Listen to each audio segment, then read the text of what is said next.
زبانم زبان نالان دهر و روزگار، ز قلبم کینه‌ای پرغصه گشته بیدار، کینه‌ای جانسوز و بیرنگ، کینه‌ای از آوای غم افروز شباهنگ.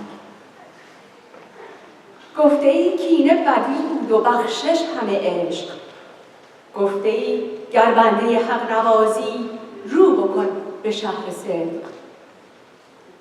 گفته بودی چو شوم ره به تو دنیا به کامم میکنی، گفته بودی گر بپویم ره تو گنجینه‌ام پر میکنی. گفته بودی گر تو را عشق ازل هست به سر، خود کنم در آینه نگهی با سود یا پر ز ضرر.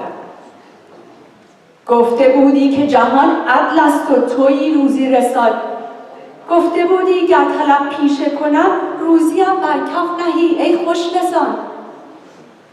چه شد آن نای خوش آهنگ آن همه قول و قرار، چه شده است کز حق دیوانه وار گریه کنم من زار زار.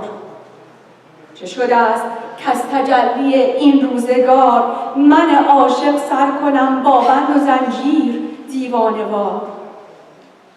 چه شده است کز این فلک باز با مهیبی سهمگین کام از نوشم گرفت و بر خاکم نشاند شرمگین. بارالها کی کنم این کینه برون از دل پاک، بارالها کی کنم دردم برون از سینه چاک. بارالها خستم خسته زین بازی و زین ریا، بارالها کی کنی دنیا بکامم آخرت پیشکش ز ما. بارالها من به تو چنگ زنم مطمئن از حکمتت، بارالها در مبند بر روی من چشم دارم بر رحمتت. رحمت جانان ما رحمت پر ز ازل، رحمتی که جان کند نوش و زمان به کامم چون عسل.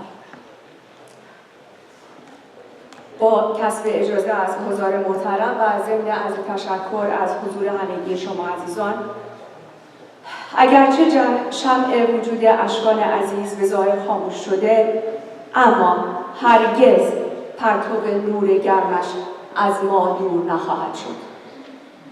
هیچ یک از ما تحمل مسندی رو که امشب به اون واگذار شده نداریم. نه من تا به سخن و ادای مطلبی که سزاوار مراسم امروز باشه رو و نه شما تا به حضور و ادای احترام به عزیزی که دیگه در میون ما نیست. عموما در چنین مجالسی از حضاری که با حضورشون باعث دلگرمی و آسایش خانواده شدن تشکر میشه. اما امروز هیچ چیز تسلی بخش هیچ کس نیست. ای کاش میشد که به نوعی با انجام کاری یا دعایی یا پیامی راضی میشدیم به رضای حق. ای کاش تک تک ما درکی داشتیم و از مقام تسلیم و یا جام پازهری سر میکشیدیم که درمانی بود بر این غم. من خسته از این آشوب، من خسته از این بیداد، جامی بده دستم که پرکشم زین میلاد، جامی که صبوحی ها دادم به وقت آن، جامی که رضایم باد، جامی که رضایم باد، راضی ز غم دوران. به جای تشکر و سپاس از کسانی که در دوران ناگواری ها در کنار این عزیز بودند، من امشب از طرف خودم، تمامی کازین ها و نزدیکترین نزدیکان از اشکان تشکر میکنم.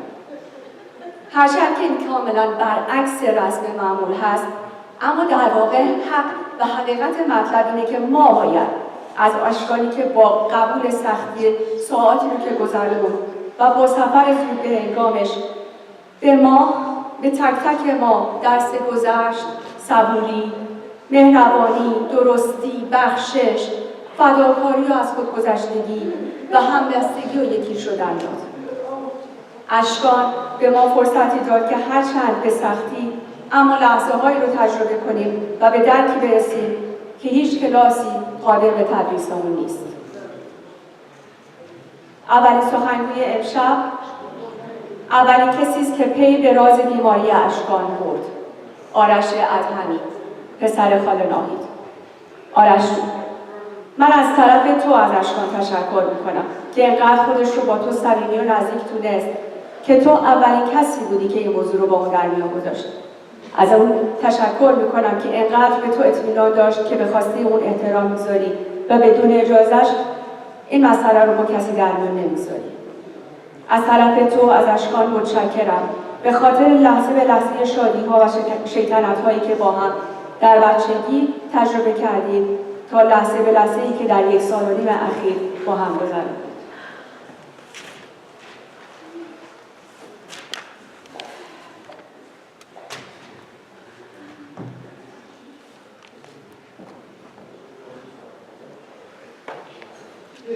Hi there. I'm going to read a biography followed by my own speech, so please bear with me. I'll try to keep it together. I'll do my best.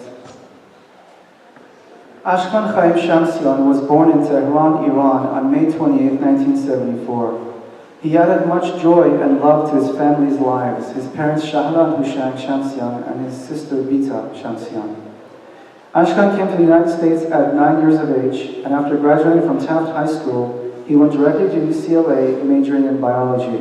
He was granted an award for doing research in physiology, which was later published by UCLA.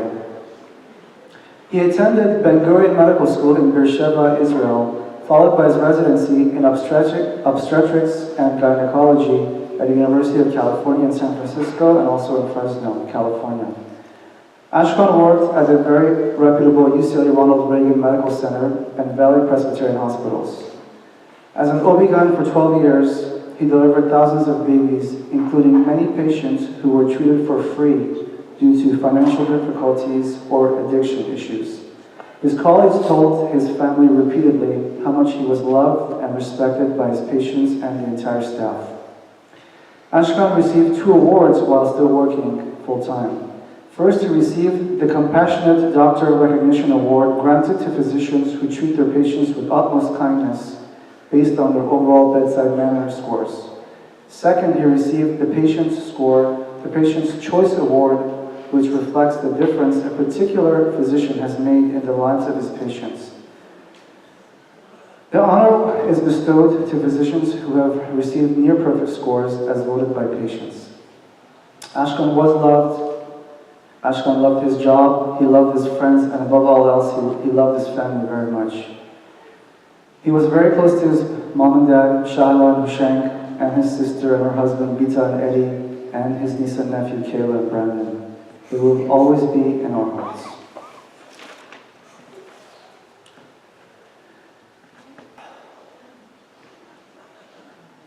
Good evening. My name is Arash, and I'm Ashkan's first cousin.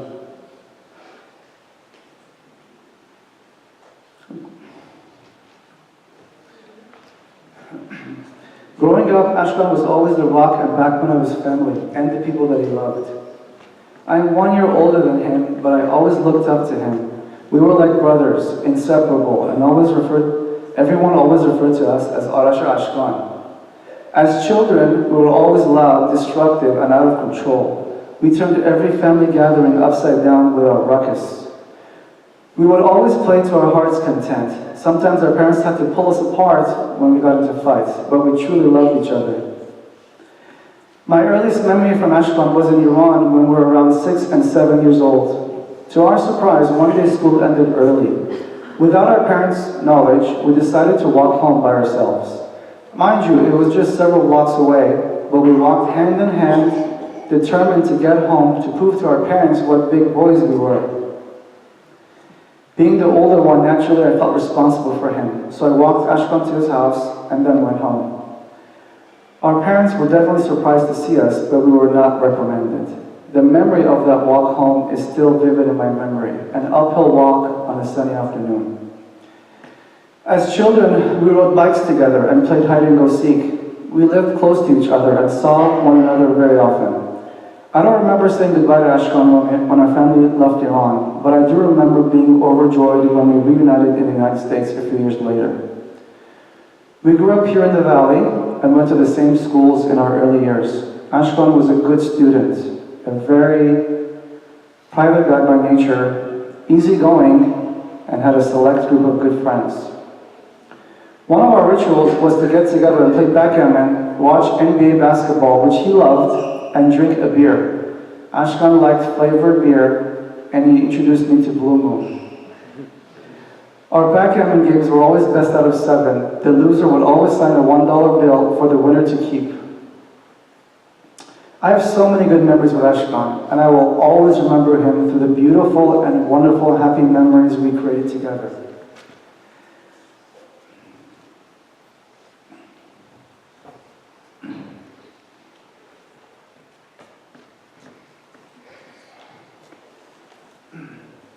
Ever since Ashkan discovered this illness, he never despaired and was always calm and collected.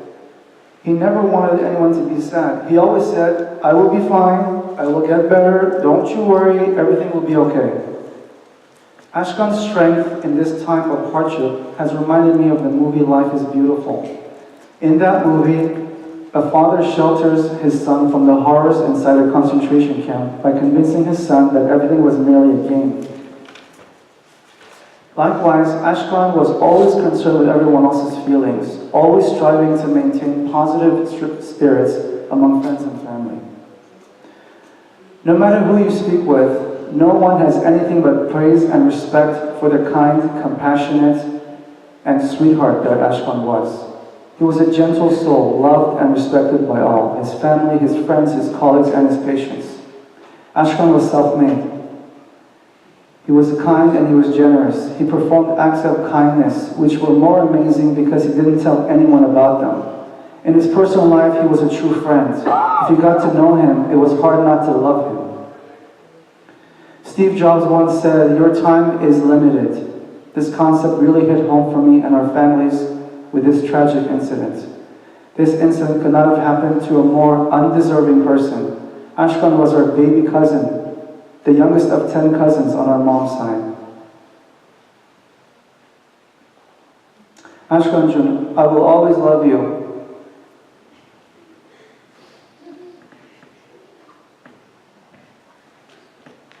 You will forever remain in my heart. I know you are in heaven, and I know you can hear me. I will never forget you. Please take care. I will see you again one day. I will bring the backgammon.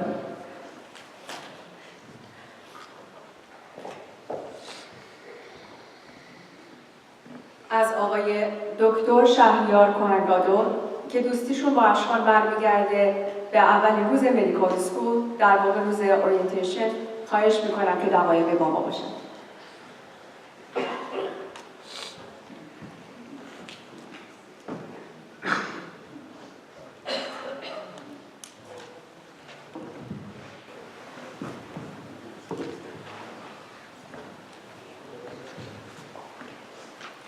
Ashkan came into my life in June of 1998 in orientation class of International Ben Gurion Medical School in Beersheba, Israel. From the very beginning, Ashkan and I felt to share the same interests. Although private, he often shared with me his aspirations, goals, and pursuits in life. Ashkan was known for his kindness, generosity, humility, and sincerity. He was very gentle, bright, and unassuming. He was loved by all who knew him.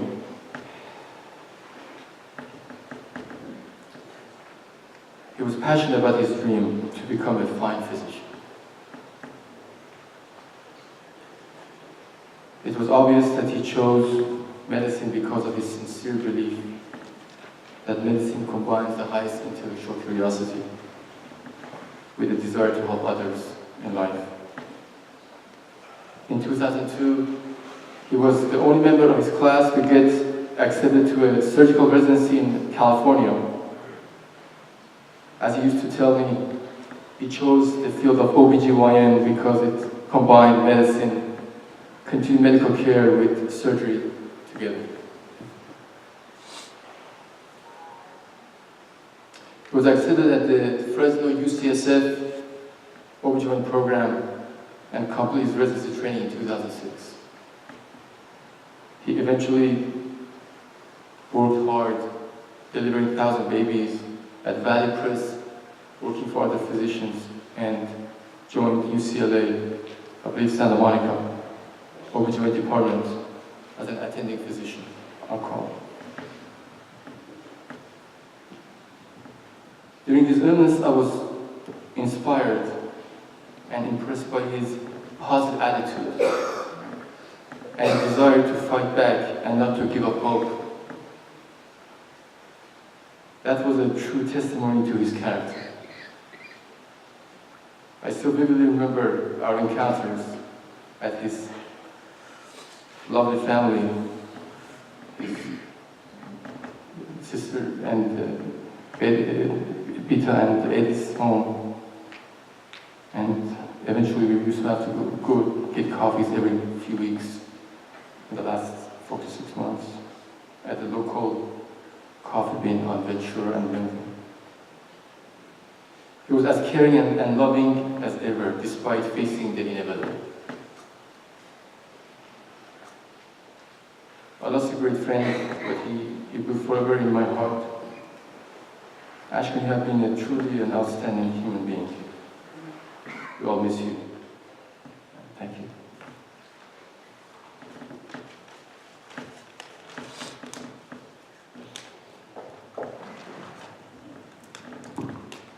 دوست دیگه‌ای که در زمان رزیدنسی با اشکان آشنا شدند آقای دکتر کیوان صراف هستند که خواهش میکنم با یاد اشکان با ما باشند.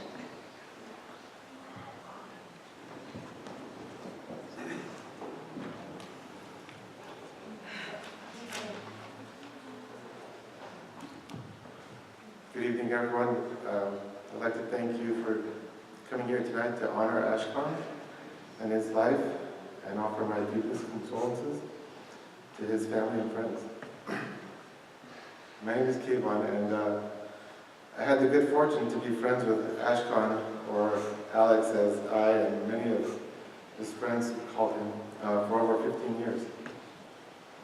I first got to know Alex in 2003 while working in Fresno in our respective residencies. I remember when I first met Alex and started hanging out with him, I thought to myself, wow, what a good-hearted, generous, and honest person this is. Good thing this program isn't in New York City. We hung out a number of times in Fresno before I left to complete my studies at NYU, and we lost touch for a couple years as we completed our programs in different cities. But once I returned to LA in 2006, we reconnected when I bumped into him one night at a mutual friend's birthday.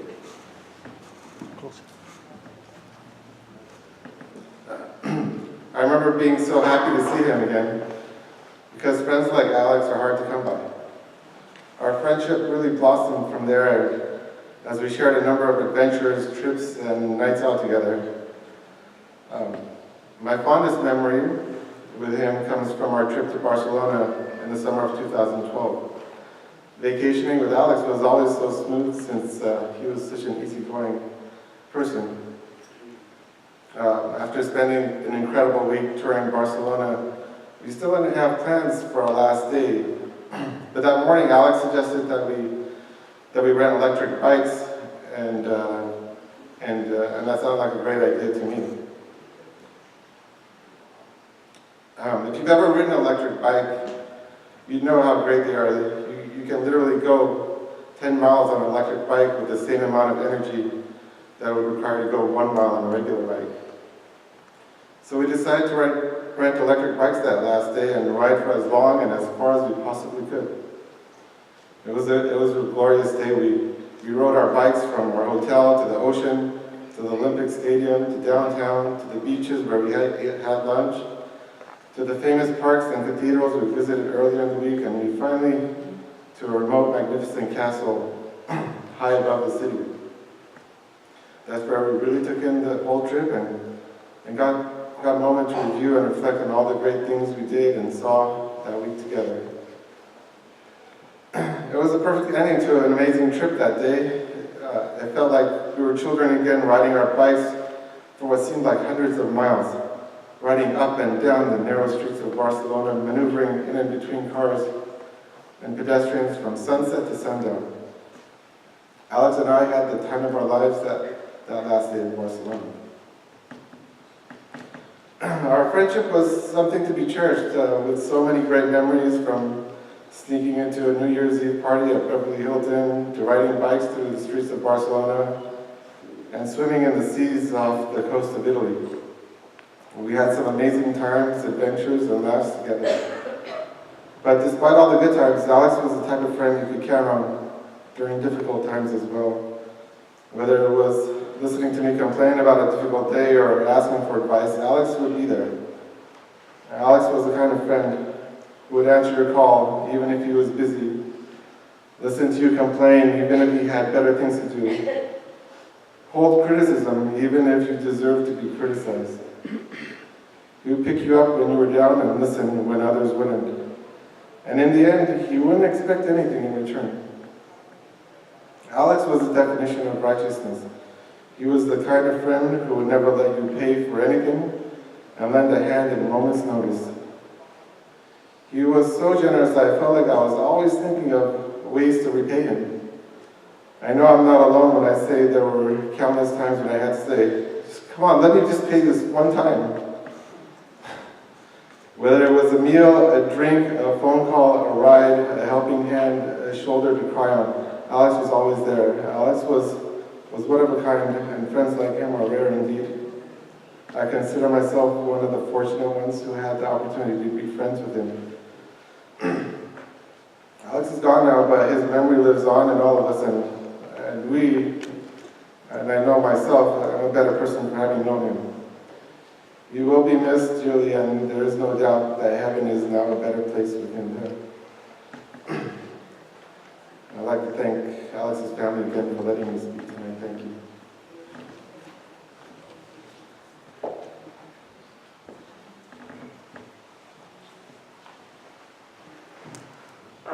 دو تا از کازینا قادر نبودن که امروز در جمع ما باشن. بنابراین صحبت‌هاشون رو از طریق ویدیو کلیپ مشاهده خواهیم کرد. در ابتدا آقای دکتر ایرج شمسیان، پسرانی اشکان، و بعد از اون آقای دکتر متیو مسنن، پسر دخترخاله اشکان عزیز. با هم نگاه کنیم. امروز تولد اشکان بود، تولد دکتر اشکان شمسیان، گل سرسبد خانواده شمسیان، گل سرسبد خانواده کدخدازاده. روز تولد 45 سالگیش بدن سرد او را به خاک سپردیم و من با خاطره تصویر لبخند او و قلبی پر از درد به خانه برگشتم. خاطرات سالهای گذشته، آرامش او در صحبت کردن، نگاه بدون قضاوتش به دیگران و صداقتی که متاسفانه این روزها کمیاب است، یکی یکی در سرم می‌گذشتند. وقتی کنار او بودی افتخار می‌کردی که فامیل توست، همخون توست. امیدوار بودم می‌توانستم کلماتی خردمندانه پیدا کنم، توضیحاتی عاقلانه استفاده کنم و دلیل و منطقی عرضه کنم که تسکینی برای شما عزیزان باشد. امیدوار بودم تجربه کاریم در این مدت، ساعتها، روزها و سالها، گفتگو کردن و دلداری دادن به دیگران می توانست لااقل برای سنگینی سینه خودم کمکی باشد. باید اقرار کنم که لااقل در حال حاضر به جز گله و شکایت، حیرت و حسرت، تعجب و ناباوری چیزی درون مغز من جریان ندارد. در قلبم هم اندوه بیداد می کند. 2.5 سال پیش سهیل پسر خواهرم را در 37 سالگی به خاک سپردیم. او عزیزترین کسی بود که من در زندگی داشتم. 12 سال مبارزه سهیل با بیماریش ما را شاید کمی آماده کرده بود. این بار اشکان همه را غافلگیر کرد. مشاهده عمو هوشنگ برای من خیلی دردناک است. سالهای دبیرستان بود که گفتند جوانترین عموی تو به ایران برگشته، چترباز ارتش اسرائیل، با قامتی بلند، سینه پهن، قوی و محکم، با یک شلوار ساده و پیراهن سفیدی که آستینهایش را بالا میزد. هنوز بعد از 50 سال از آن روزها من همیشه آستینهایم را تا می کنم و مثل عموی قهرمانم بالا می زنم. از اون روزها قهرمان زندگی من بوده و هست. افتخار خانواده شمسیان. اشکان ما را ترک کرده و سوگ رفتنش بسیار است. بر قلب‌های ما زخمی تازه نشسته که انگار هرگز خوب نخواهد شد. درد نبودنش، یاد چهره زیبایش و یادآوری بیگناهی و انسانیت او سینه همه ما را درد آورده. ولی دست به دست هم خواهیم داد، کنار هم خواهیم ماند تا کمری خم نشود، تا کسی از پا در نیاید، تا همه با هم سربلند و توانا پیام اشکان را که زندگی دادن بود با دنیا تقسیم کنیم. او امروز در کنار ما نیست، ولی هر کدام از ما اشکان خودمان را درون خود پرورش خواهیم داد. اخلاق، رفتار و برخورد او را سرمشق زندگی خود قرار می دهیم. من تعهد می کنم که همیشه مشعل اشکان را زنده درونم نگاه دارم و هر چراغ خاموشی را با شعله او نورانی کنم. اشکان در قلب 1000 کودکی که به دنیا آورده حضور خواهد داشت، در قلب پدر و مادرانی که سلامت نوزاد خود را مدیون او هستند. زمانی که دکترها در دوران حاملگی سحر به مشکلی اشاره کردند، سحر و شوهرش با نگرانی زیاد باور داشتند که فرزندشان شانسی برای به دنیا آمدن ندارد، تا اشکان هر دوی آنها را قانع کرد که بچه شانس سلامت به دنیا آمدن را دارد و به سفارش او امروز کودک سحر خانواده شیوا را روشن و پر از شادی کرده. اورلی چراغ اشکان را زنده نگاه خواهد داشت. دلم میخواد یه قطعه شعر خیلی کوتاه از شمس لنگرودی براتون بخونم و صحبتام رو تموم بکنم. میگه همچون پرندگان پراکنده شبها لکلکها بر کرانه تاریخ پیدا شدیم. سوسو زنان خاراگند شاد بیخبر و زمانی باید میگذشت تا تو زاده شوی. آنگاه حضور تو را هم چون دیگر چیزها تلقی کردیم. ساق گلی، بارانی، زنجره‌ای، انسانی، تا به نیم شبی که همهمه‌ای شنیدیم به سویت برگشتیم و جهانی دیدیم تباه شده بر تخت تو. و همین زمان بود که دریافتیم همه از دیرباز تنها برای تدفین تو زاده شده بودیم. My name is Matthew Mosanen, and I wanted to say a few words about Ashkan. To me, it was very fitting that Ashkan was an OB-GYN physician, because that meant that, one, he brought a lot of life into this world, through his hands, through his work as his job, he delivered babies, and his existence was basically centered around bringing life. And that's very fitting, because he was a special man, sort of worthy of that job. The important thing about an OB-GYN physician is that while delivering a baby is a very happy and exciting thing, it can also turn into a crisis situation and become something very serious very quickly. And one of the best personality traits in a good OB-GYN physician is staying calm, staying strong and level-headed, especially during a crisis. And I cannot think of anybody who is more level-headed, strong and calmer than Ashkan. Throughout his entire experience, what was very impressive to me was how strong he was. I felt like he was a hero because he just carried himself with such control.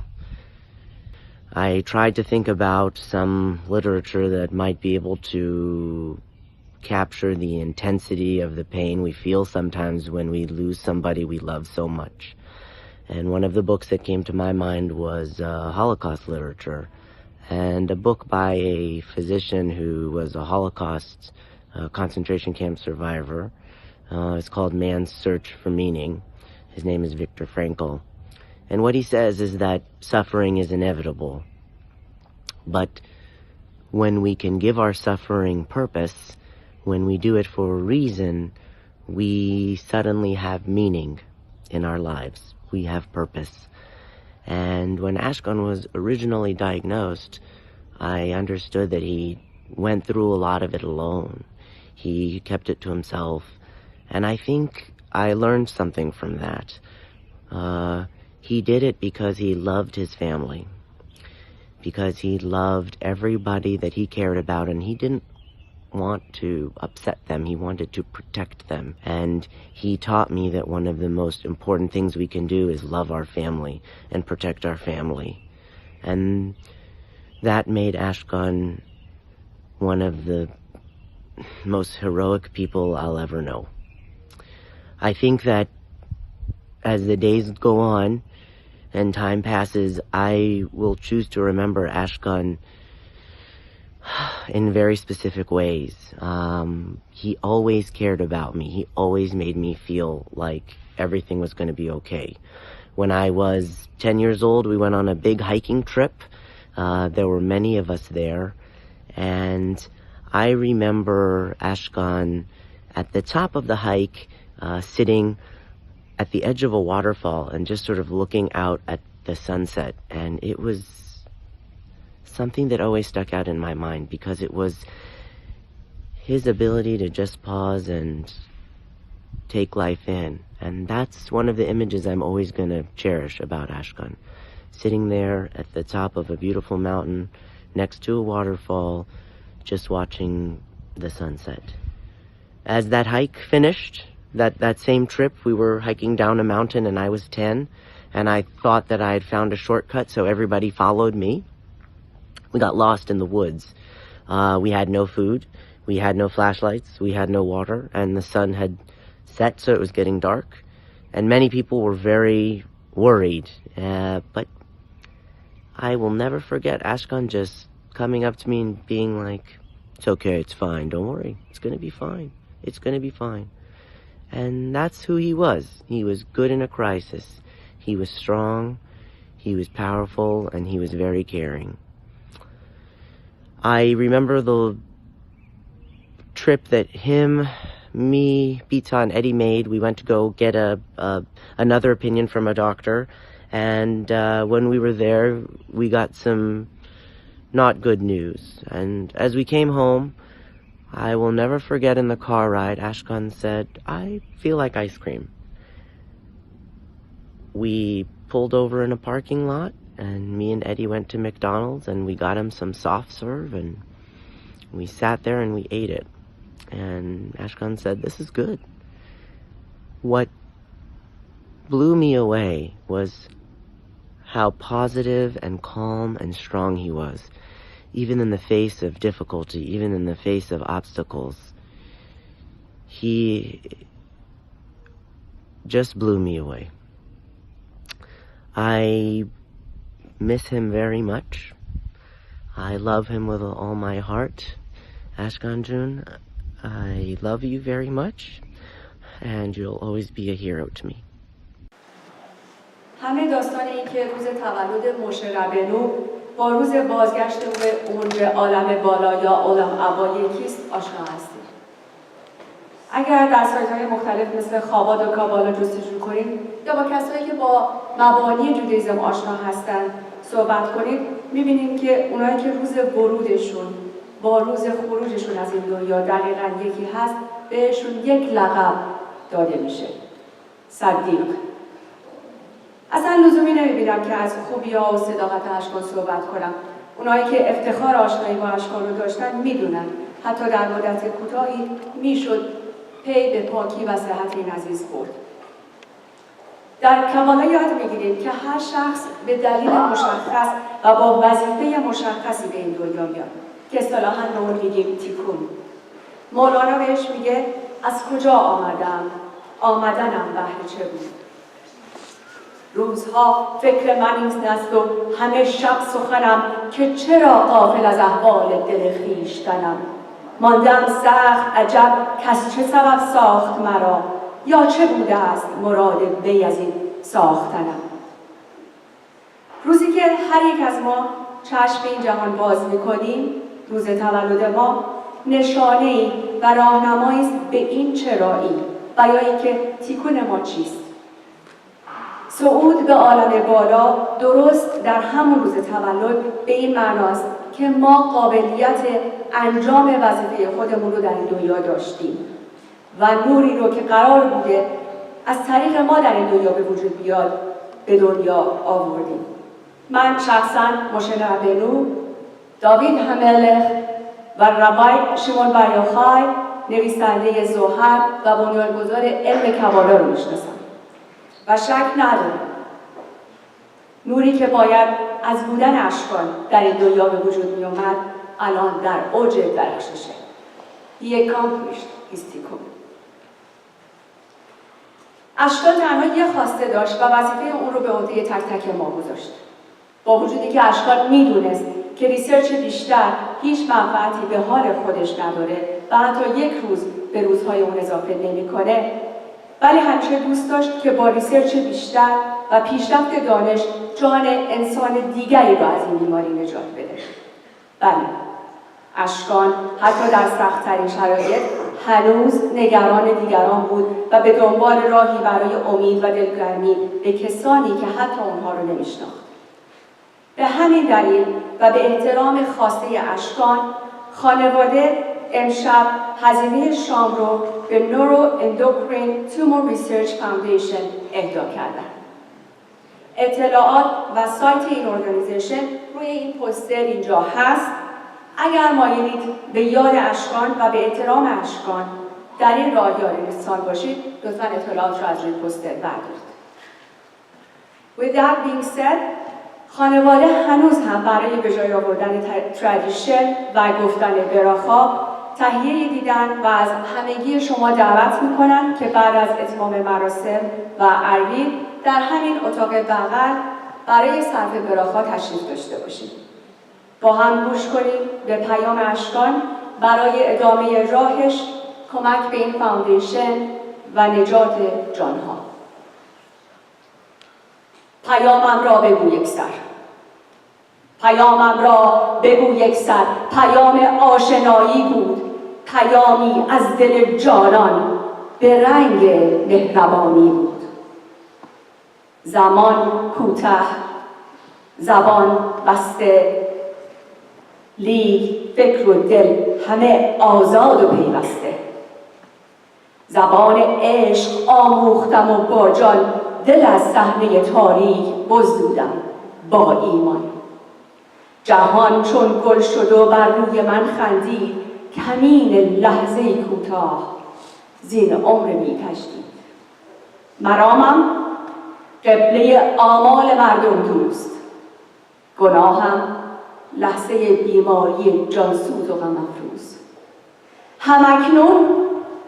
همکنون با تو هم ای خالق هستی، همکنون با من مخلص بی پروا بنشستی، همکنون دست بر دستان من داری، همکنون لطف حق بر گردنم جاری، همکنون دردها بی رنگ و بی غصه، همکنون غرق آن زیباییم رخسار بی پرسه، همکنون جاریم از آوای خوشحالی، همکنون با تو هم مملو از باری تعالی، همکنون خیره بر ابر و مه و باد و می و آتش، همکنون سر می کشم باده مستی بی غل و بی غش، همکنون ای خدای من ای خدای راستین، همکنون از پس پرده بازگشتم بیا بنشین، همکنون من تو را خواهم جست و دگر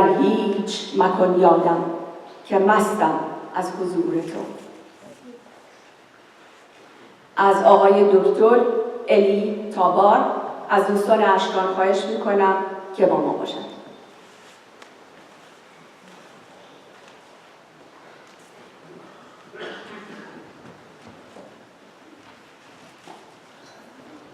First off, I want to thank Arash for letting me speak. This is obviously a very tough moment. I didn't prepare anything, so I wanted to just talk spontaneously, so I apologize if I'm not as well versed as the other speakers. I know Arash for about 15 Ashkan for 15 years. From Fresno, we were doing our residency. We traveled back and forth, sometimes together carpooling. That's where he taught me a lot about life, medicine. And we kept in touch after our residency when we both moved to LA. And again, everyone said this, but this is true to heart, that how could you find a more peaceful soul? What Persians say, Pak, was Ashkan. You know, when you live life and you gain experiences, you know people talk not so well or eloquently about others. They say mean stuff, not nice things, blasphemy, gossip. But how could me knowing someone for 15 years have never heard any negative thing about someone? The only thing I can remember is not even a negative thing. Someone mentioned that he's not aggressive when he pursues women in nightclubs. That's the only negative thing in my 15 years of knowing him I've heard about him. Everyone always had nice things to say. He's a very humble, gentle, human being. He did not like to rock the boat, yet he was smart, kind. Never was there a moment where I felt a bad taste in my mouth because of one of his actions. Never like a moment where, I felt offbeat by what he did. He was a very classy individual. If someone were to ask God and beg God to give them a clean slate, then that someone would turn into Ashkan at age 43. It's just incredible what a solid person he was. He was kind of inhuman in the fact that he was so good. I mean, it's very unfortunate that he's a memory. But the fortunate thing is that everyone in this room has his memory. Everyone in this room, I'm sure, has witnessed and in the future will witness disappointments from humans and humanity. And when anyone experiences that, you could always have faith that there was someone named Ashkan who displayed the utmost humanity, without a question. I understand he has a nephew and niece. And I have 2 kids. They're pretty young. But before then, I have 9 nephews and nieces, and before my kids, they were the world to me. And I know that his nieces and nephews were the world to him. And I just want to let them know that they're young, but at some point they're going to go through disappointments with human beings and human nature in general. But they should always look back and think of the memory of their uncle, to have faith, to have renewed faith in humans because of who he was. This guy was impeccable in his devotion, in his love, in his kindness. And his work showed it. He was a workaholic, and he brought life for others. I miss you so much, Ashkan. The only regret is I wish we spent more time, but sometimes life gets busy, especially when you approach middle age. I miss you so much. I'm so lucky that I've somehow, through chance, God, found a way for us to meet. Thank you all.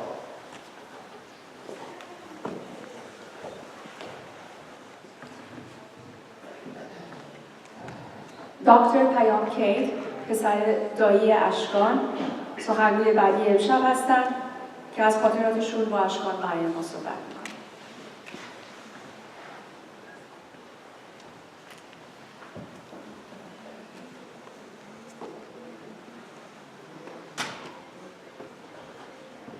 Good evening. I did try to write something about my experiences with Ashkan. Obviously, I think it became too difficult for me to go that route. And I decided to leave that for another time. Then I sat down and started thinking, what is the meaning of all this? Then I realized I really do not know. There must be a superior consciousness. Some of us call God, somebody says universe, doesn't matter to me, but I think there is a superior consciousness that knows the meaning of all this. I really do not know. We go through life looking for certainty. I think most of us, when we have kids, we look for a guarantee to make sure that they live after us and we pass before them. But all we find is moments, it's chances.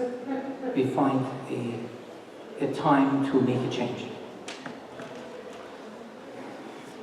We find an opportunity, a possibility to hopefully change someone's life, have an impact on the universe. And I think all other speakers have already said that, and I think Debbie said it the best, and Arash. And of course his fellow friends and colleagues also said Ashkan had a tremendous amount of impact on people's lives. He literally delivered babies.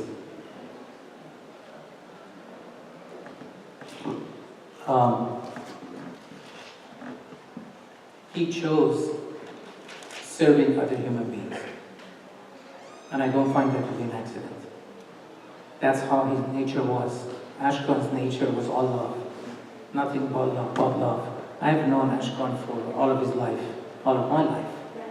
And I am about 6 years older than Ashkan. We used to play together all the time, and then every time something would break or go wrong, I would definitely make sure that Ashkan or Arash take the blame for it. When we were kids, I had great memories with Ashkan because he was so kind, so gentle. His soul was amazing. I mean, somebody just said Ashkan never said anything negative. You better believe it. You better believe it. Ashkan never said anything negative about anyone, and I've known him all of his life. I can honestly say this. and I was sitting there being amazed that I've heard negative stuff from all family members about someone else, about the situation, about life, about whatever, president, Congress, whoever. Ashkan, not one word. He would just give you a smile, and all he shared was his love. He was such a unique individual. And then I searched for the meaning of Ashkan. It says, there was only one meaning that I could find biblical that says it's the one who comes. And Ashkan is really the one who actually came. And he brought so much love and so much care and so much support for all of his family and friends with him. And all he took with himself was that love and nothing else. He brought love, took back love. And look through yourselves. Look through your heart. That's all you're going to see. That's all I could experience this morning when I was trying to sit down and see if I can write something. All I felt was peace and love. That's all he was. An amazing soul. 4 days before he passed, I texted him. I said, in my text I wrote, "How are you doing? How is everything going? Can I come and see you?" He texted back, "I'm doing great. I'm fine. Don't worry." And then he put 10 or 20 hearts right under that text. And I said, "Well, can I come and see you?" He said, "Not now, but when I'm ready, I'll let you know." So I knew the meaning of that, of course.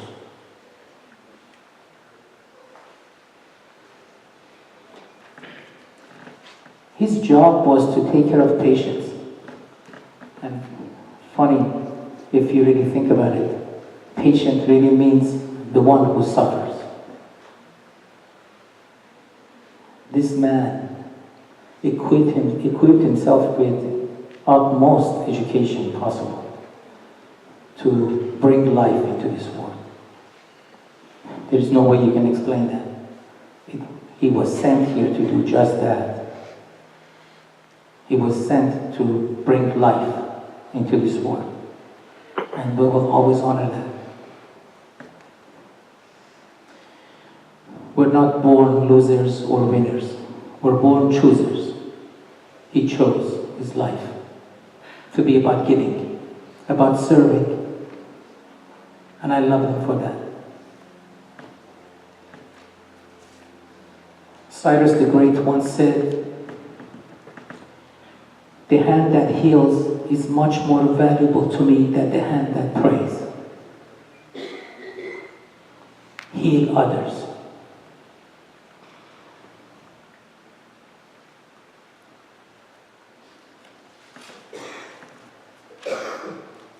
And then I'm going to say this and finish this because I think there are many other people who want to speak. Ashkan was laid to rest, like Debbie said, on his 45th birthday. In biblical terms, in the way I look at things, is 4 means 4 faces, or chara or charcheve, means life, connection to life. And then when you add 1 to it, which is connection of life, connection of this earth to the oneness, and that brings number 5.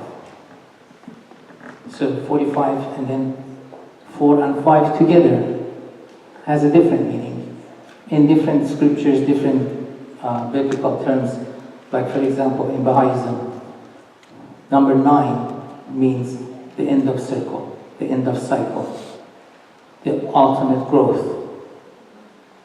If Rumi looks at it as the 9 layers of skies, meaning,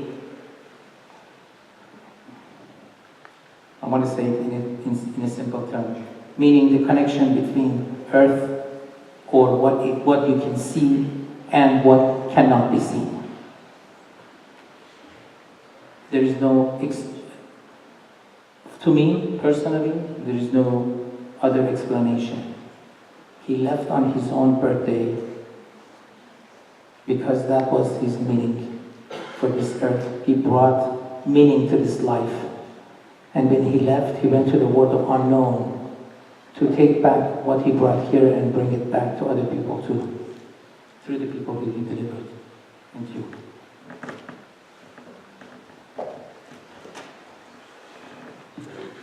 در طول یک سال اخیر اشکان و بیتا یک نفر دیگر رو به خواهری خودشون اداپت کردن. نادیا ادهمی، دختر خاله ناهید. Nadia was just always there to do whatever was needed. From all kinds of research in alternative medicine to a gentle touch of making things better.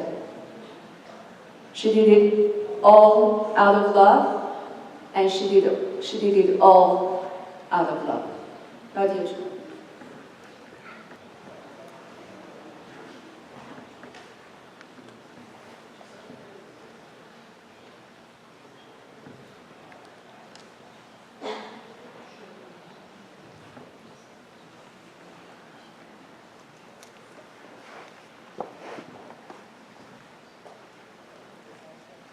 Good evening. I'm Nadia. Ashkan was my youngest cousin. My cousins and I have always been very close to each other. But during the past year, I spent so much time with Bita and Ashkan that we became even closer. And now, the void I feel in my heart cannot be measured, for I have not just lost my beloved cousin, but the world has lost a great man. I have fond memories from our childhood. Every summer, when my family and I came from Abadan to Tehran, all of the cousins played together at my grandparents' house. My brother and Ashkan were like brothers. Bahram Mehruz, Rima and I would lock ourselves in a room and play Monopoly from morning till dawn, while my brother and Ashkan would run around and bring down the house.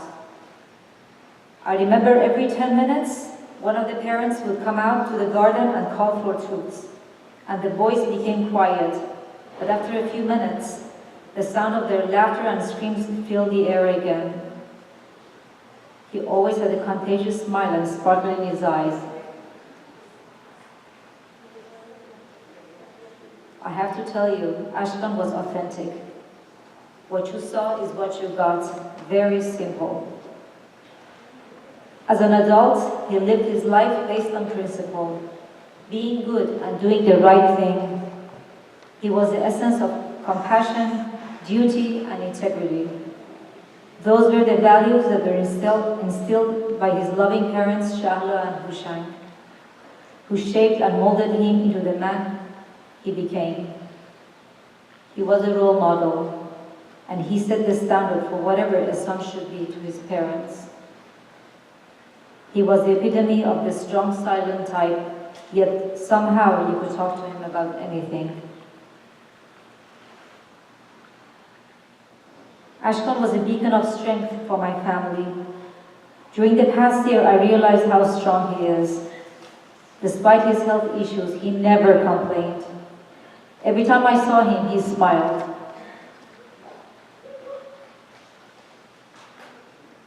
Like Payam said, every time I sent him a text message, he replied, "He's doing great," and he sent me flowers and heart emojis. His responses were always positive and uplifting.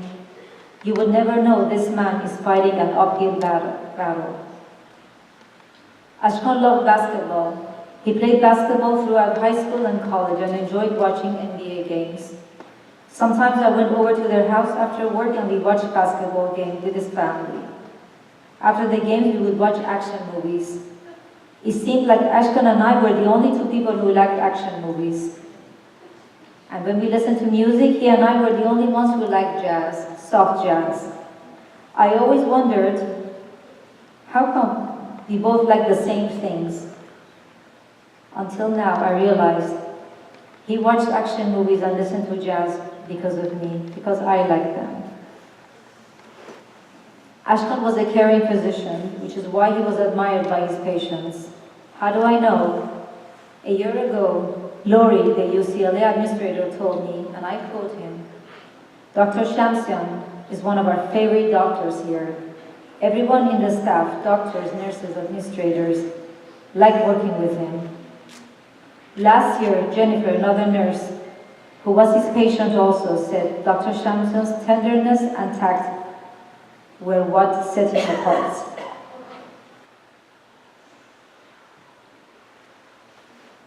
And last Sunday, Gwen, an ICU nurse with an observant Christian woman, told me, and I quote her, "I moved to California a few years ago and I found a job at UCLA.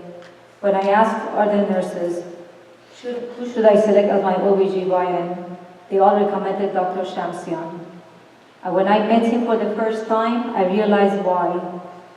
He was respectful, patient, and very caring. When he took care of you, you knew you were in good hands.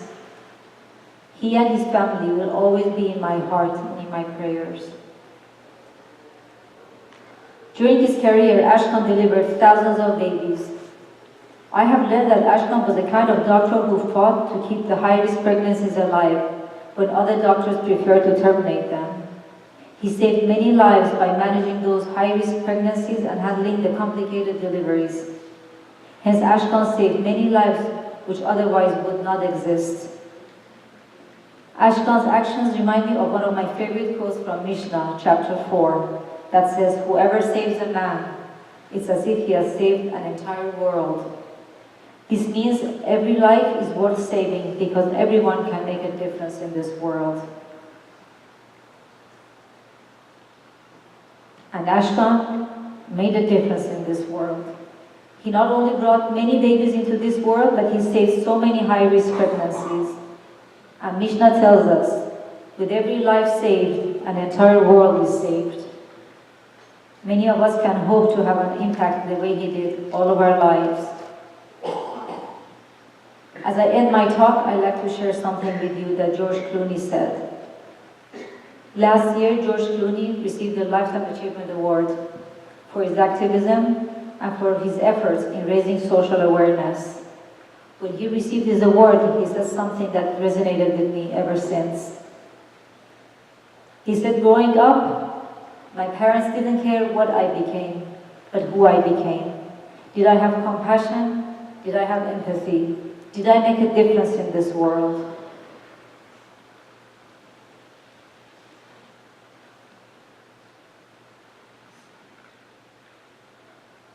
And today I can tell you that I'm proud of my cousin.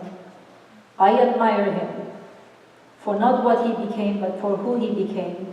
He was not just a self-made man with strength and courage. He had compassion. He had empathy. He made a difference in this world. He's a hero and a savior. Somewhere out there, so many babies were born because Ashkan did not give up and he fought to keep them alive during pregnancy and then during birth. He gave Thanksgiving a true meaning to the families of those babies.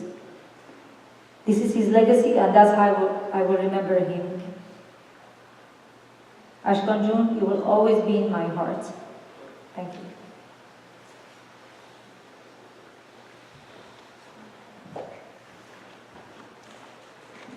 از آقای دکتر مایکل پیمان کی پسر دایی اشکان خواهش میکنم که دقایقی با ما باشن.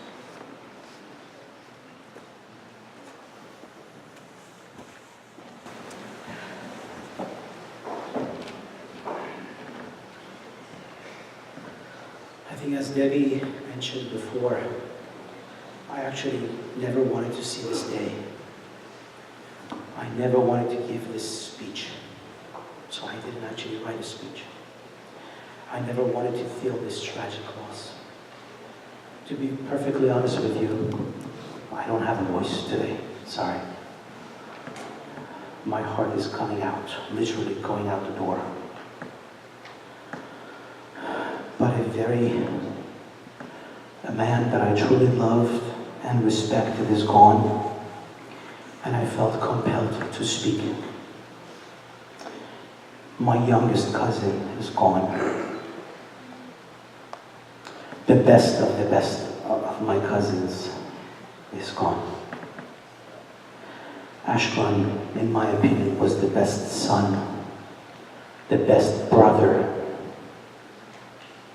the best uncle, the best cousin. He was an amazing, honest, hard-working, compassionate doctor. In my opinion, he was the perfect man. Honestly, I never thought there was a perfect man. But when I think of him, all I think of is a perfect man. No joke, no exaggeration. I never wanted to say this, but I will. I've often been in this building, many other buildings around the world where somebody passes and friend and family come and speak highly of him or her. Many of us know, the guy wasn't actually what they describe him to be. In this case, whatever we say is not enough. Honestly. Whatever we say will not describe or capture his heart, his love, his compassion for the world, not just family. The man was short in talk, but long in good deed.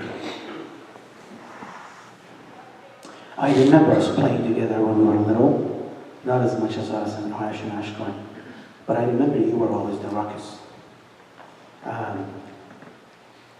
I don't know, somehow I think Arash started it all. I love you. Our memories will never leave me.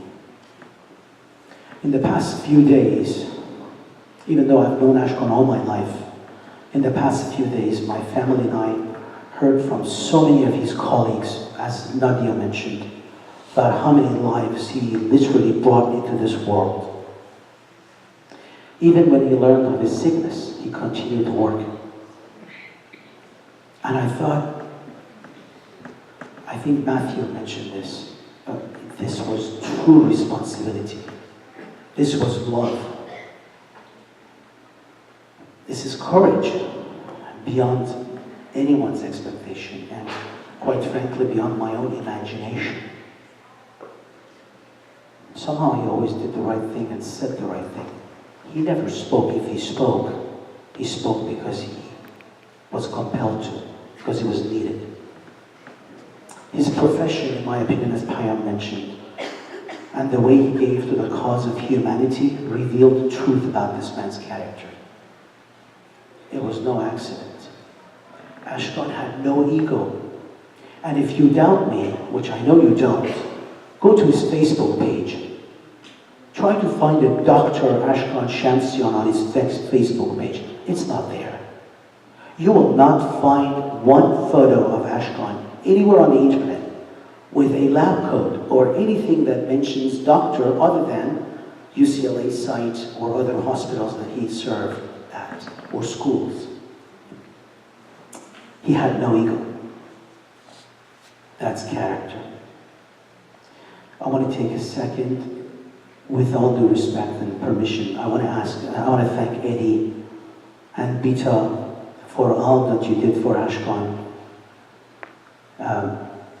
Eddie, I know how much you love the family, how much you love Ashkan, and we love you for it. I love you for it. Tonight is an NBA final. I know how much Ashkan and Hushan love to sit and watch basketball. I will never watch a basketball game again without Ashkan in my heart. I can't. Ashkan Jun, your love will always burn bright, and those of us who had the honor to be in your presence shall always feel the warmth and light of your everlasting fire. I love you, Ashkan.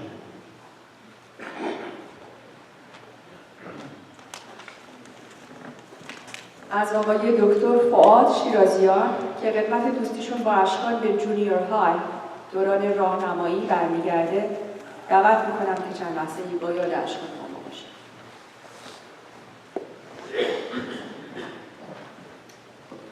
Good evening, everybody. I'm basically going to echo a lot of the things that everybody has already said, especially Payam. How do I know Ashkan? I know Ashkan probably one of his longest friends. We met in junior high, first day of class at Portola. It was homeroom. I was there. I was shy, small, short. Ashkan was tall, big, strong. And he had a friend. His friend was smaller than me. And for some reason, he wanted to bully me that morning. The friend did.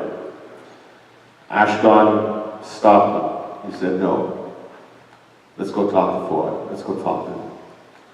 He came up to me, and like the true character that he has, he's like, listen, we can be enemies for the next 3 years in Portola, or we can be friends. Of course, I said, let's be friends. And from then on, we were, since I'm 44, basically the same age as Ashkan, for over 32 years now. And we were inseparable for a long time. We had a circle of friends. A lot of them are here tonight. We hung out a lot. We played a lot of basketball. And that guy is strong, man. Let me tell you. I never beat him. We could never beat him. He was just too strong. But he was very humble about it. Every single time he won, he'd just walk off the court. Didn't say anything. Didn't like show off or anything. There's another story I want to talk about how humble he is. And he's extremely humble. We went to high school together as well, Taft. And I don't know if anybody knows about the SAT scores, but that's what gets you into a good college. And there was about 7 of us, and we all got our SAT scores. And I was one of the ones who had the lowest score. And he was probably the one who had the highest score. So we all got together and tried to share the scores and tell each other. He wouldn't say anything. He wouldn't say one word. He didn't want to let anybody know what his score was because he wanted everybody else to enjoy the moment. After I told him what I got, I wasn't that upset, by the way. He came up to me and said, Fuad, don't worry, it's going to be okay. So what? You don't go to UCLA, you go to a different school. I'm like, yeah, you're right. And I did, and I'm here now. It's not a big deal. That's the kind of guy he was. Very humble, very calm, very centered. His energy was on another level. We were all here, and he was above us. He knew something that nobody else knew. And I think that is his character. And I will always remember that. I remember having, back in those days, play dates. I had a lot of play dates with him. We went to his parents' house a lot. And I met Bita a lot. She ignored me. I was much younger. But I always remember his mom. His mom's energy is actually a lot like Ashkan's energy. Very calm. Very centered. Very noble. And I can see Ashkan, where he gets that energy from. He will leave a mark that will never be shaken. He's truly one of a kind, and I will miss him a lot. And like everybody else says, he loved basketball. I love basketball. And just tonight and from this point forward, every single time I watch a game, I'll always remember him. And every single time I play basketball and somebody kicks my butt, I'll remember it's him. It'll probably be him somehow doing it. Yeah. I miss him, and I want to keep it short and sweet. So thank you everybody for listening, and good night.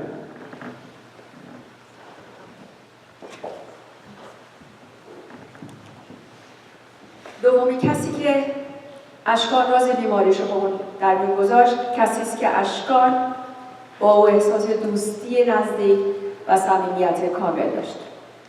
کسی که اشکان به رازداری اون اعتماد داشت. کسی که حکم برادری به گردن اشکان داشت. ادی مجدی‌پور، همسر بیتا.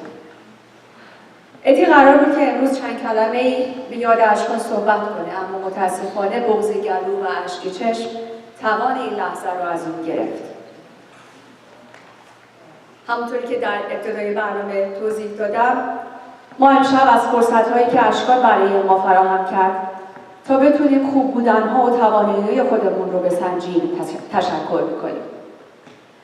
بنابراین ادی جون، من از طرف تو از اشکان تشکر می‌کنم که باعث شد تو بتونی آزمونی به این سختی و جان‌فرسایی رو با صبر و با عشق پشت سر بگذاری. ادی جون، هممون میدونیم که نگه داشتن همچین رازی تا چه حد میتونه طاقت فرسا باشه. میدونیم لحظه‌های خیلی زیادی رو داشتی که میخواستی قولت رو بشکنی و درد سینت رو فریاد بزنی. میدونیم لحظه‌هایی رو که سعی کردی نبود اشکان رو در جمع و یا کاهش وزنش رو توجیه کنی فقط برای اینکه به خواست اون جامعه عمل بپوشونی. میدونیم که چطور برای حمایت از ویتا، برندن، کیلا و پدر و مادر اشکان از هیچ چیزی دریغ نکردی و هرچند خودت از درون شکستی، روحیه پازیتیو خودت رو با لبخندی صمیمانه همچنان نگه داشتی. And you never ever gave up. ویتا جون، تو معنای خواهری کردن رو به اوج خودش رسوندی. In just one night, you turned into a great nurse, doctor, therapist, a loving and patient host, a 24/7 caregiver, and in short, a real sister who truly earned her title. من از طرف تو از اشکان تشکر میکنم که تو رو بدون شک سمبل بردباری، فداکاری، اعتماد، حمایت و استقامت کرد. اشکان که میخواست خودش خبر سفرش رو از این دنیا به تو بده و نخواست که این خبر رو اول از زبان دکترها بشنوی، شب قبل از صحبت با دکترها به خوابت اومد و بهت گفت من از خاک اومدم و به خاک برمیگردم. جمله کوتاه و پرمعنی برای قبول حقیقت این زندگی. Brandon, Ashkan's buddy, sharing great moments from watching basketball games to doing so many more fun things together. Ashkan slept in Brandon's room while staying over at their house, and Brandon slept over at Ashkan's to avoid morning traffic to college and getting to sleep a bit longer while still keeping Ashkan's company. After spending hours at the hospital, after a long shift, Ashkan would love to spend time with Brandon and Kayla rather than going home and resting. Kayla. Kayla plays so many roles in this picture. She is the shoulder for everyone to cry on. She's the one who knows what to say, and when to say, and who to say it to. She swings from daddy's little girl to the strongest, wisest, and the backbone for her parents and grandparents, depending on what is needed. Brandon and Kayla, you two will continue Ashkan's legacy, glorifying his golden heart, his gentle attitude, and his loving, caring being among all of his other wonderful attitudes.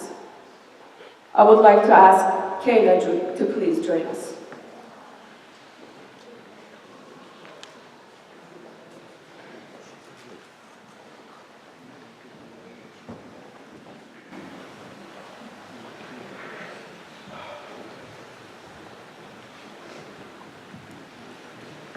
My beloved uncle, Dr. Ashkan Shamsian, was truly an angel. He was such a loving and caring person. I was so incredibly lucky to have spent 16 amazing years with him. In my uncle's life, there was never, ever a single moment where he wasn't thinking about other people. There was also never a single moment where he ever complained, even while in the hospital. He was such an exceptional human being. He was always there for everyone and anyone. He was always there to take care of my brother and I, even when he had cancer. Last year, my family was so fortunate enough to have lived in the same house with him. I felt so grateful that I had this time to get close with him, and I'll never forget the times when I came home from school, and even while he was sick and throwing up, he still asked me, "How was school? How was your day?" I always looked up to him and wished that I could be like him. My beloved uncle was so hardworking and was one of the most amazing doctors in this world. My uncle helped so many families and brought so many babies into this world. Many families were fortunate and lucky enough to have him as their doctor. These people that he helped and brought into this world are so incredibly blessed and lucky that a part of our amazing Ashkan will forever be a part of them. These people are so special that they were chosen, that they were so lucky to have my uncle as their doctor. My uncle will forever live on in all of the hearts of the people that he knew and of my family. Ashkan was so special and is now in the most amazing and beautiful place made just for him. The days before his passing, even while in the hospital suffering, he kept asking my mom, "How are Brandon and Kayla? How are they eating?" He was such a wonderful person and no one will ever come close to him.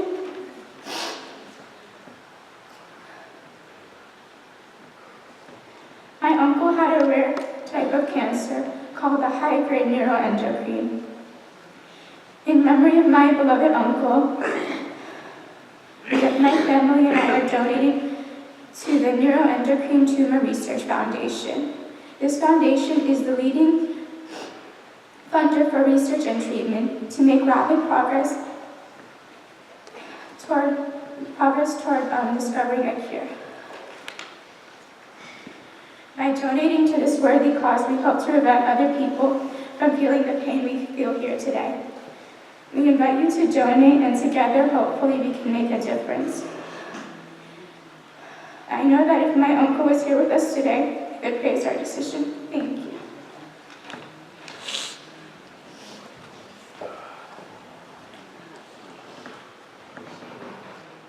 شهلا خانم آقای شمسی، هیچ کلمه‌ای پیدا نکردم که بتونم امشب در مورد شما بیان کنم. ولی در این حال هیچ احتیاجی هم برای این کار ندیدم.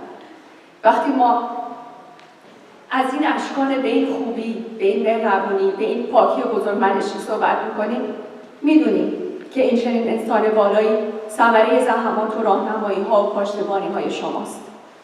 بدون شک اشکان با تولدش به لحظات زندگی شما شادی آورد. می‌دونید که برای شما لحظه‌های افتخارآمیزی رو به وجود آورد. یادآوری این لحظات خوب از شیرینی‌های بچگیش گرفته تا احترامی که در بزرگی کسب کرد، از موفقیت‌های پر افتخارش و یا فقط لبخند شیرین و دوست داشتنیش، یاد اشکان همه چیز تمام و کمال ما رو تا همیشه در قلبتون زنده نگه خواهد داشت. از آقای شهرام شمسیان، پسرعموی اشکان، خواهش می‌کنم که با ما باشد. با اجازه از عمو و زانموی عزیزمان و بیتا و علی و کل حضار محترم، من تقاضا کردم که نظر به عشق و علاقه خاصی که من، مادرم، خواهر و برادرم و تمام کازین‌ها به اشکان داریم و من این اجازه بدم که از طرف همگیمون خاطرات و افکاری را که در این مدت مثل یک بهمن اولنش در ذهن و روح ما سرازیر شده بیان کنم. امید که بیان این خاطرات و افکار آرامشی روحی برای بازماندگان آن زندگیات باشد. من اول برای دوستانی که به زبان فارسی آشنایی ندارم به انگلیسی صحبت میکنم و بعد از اون آتشه‌ای رو که سالها پیش موقعی که در یک منزل با اشکان و بیتا زندگی میکردم به یادبود اون زندگی برای حضور محترم میکنم.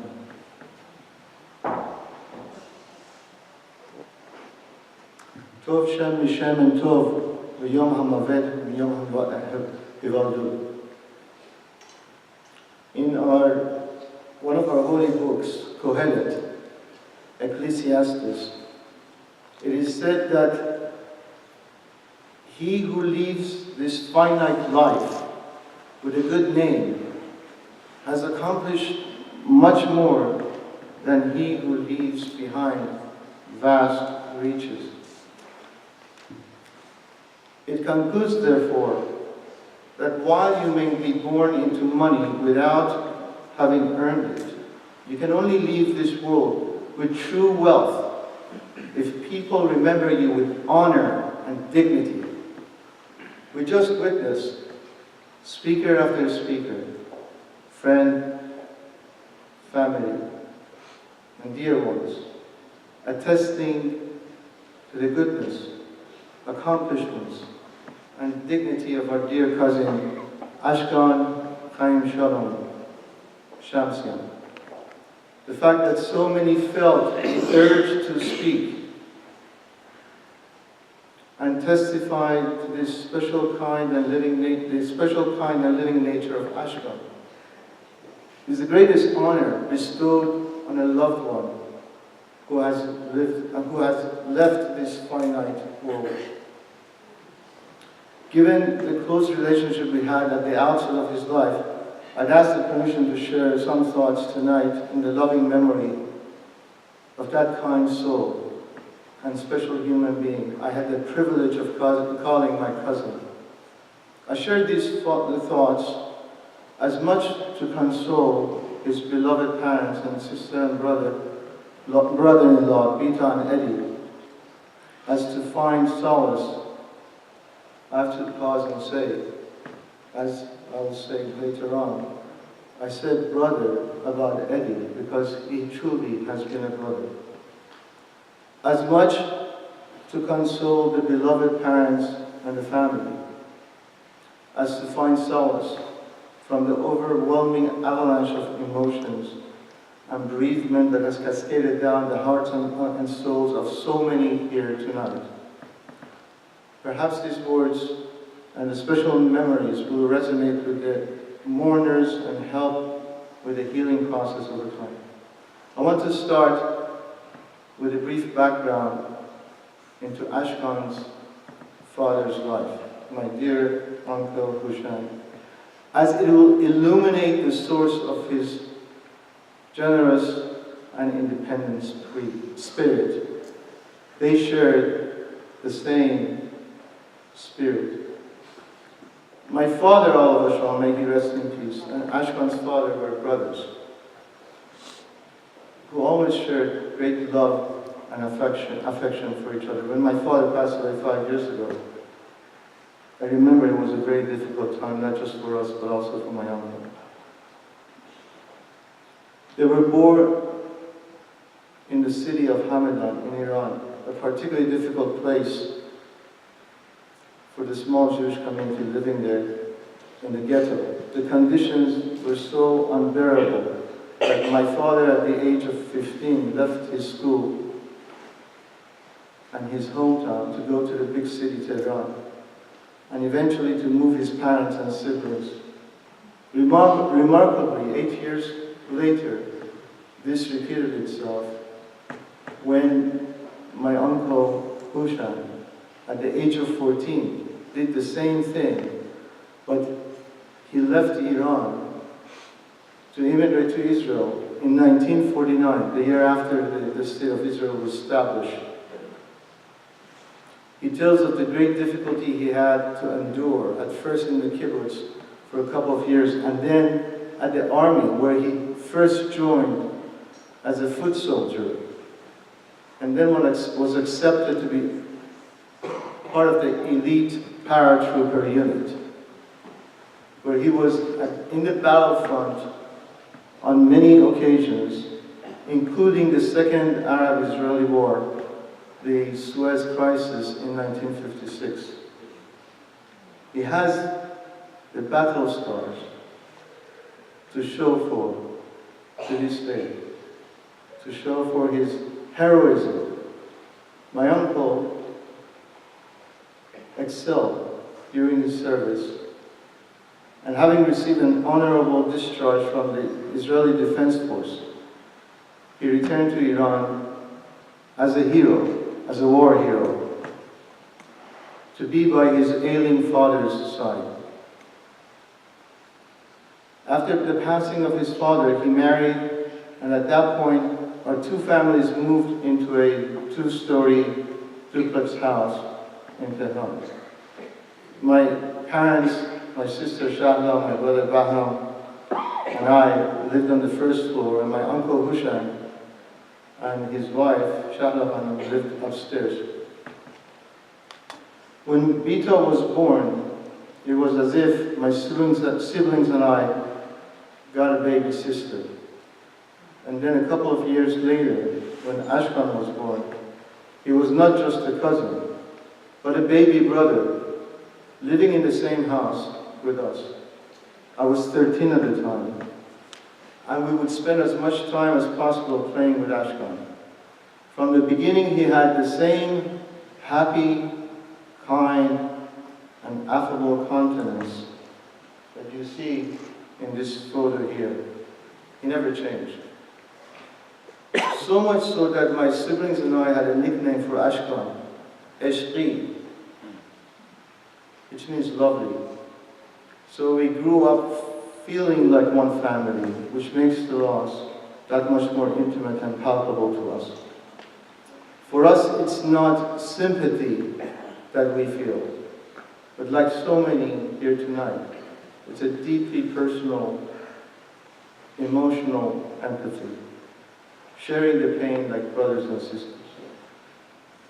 But there's an amazing side to Ashkan that we heard throughout this evening, and we've, of course, been aware of all these years. And that's the side which is a message of hope, dignity, refinement, and it's a message that should resonate forever with all of us who've had the privilege of being around him in the same time and space we call life.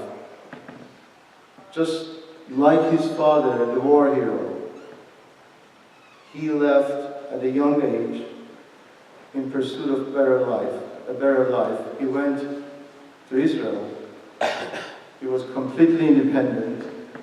My uncle was saying the other day, never did he ever ask for any resources.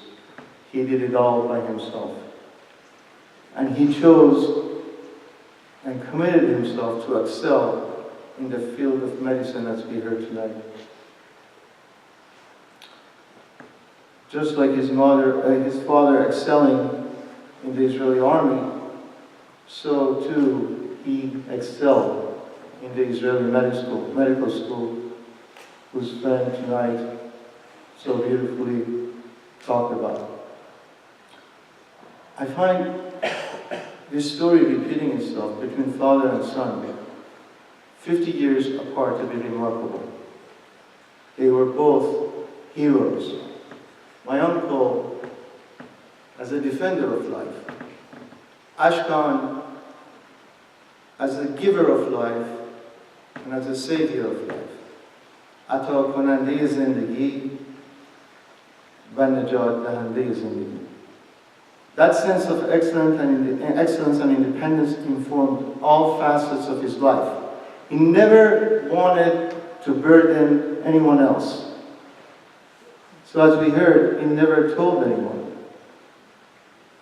for some time that he was diagnosed with this condition. So much so that he was independently undergoing treatment without letting the family know, so as to not cause alarm or worry. That whole time he maintained his affable and jovial personality, a feat that not too many can achieve under those circumstances.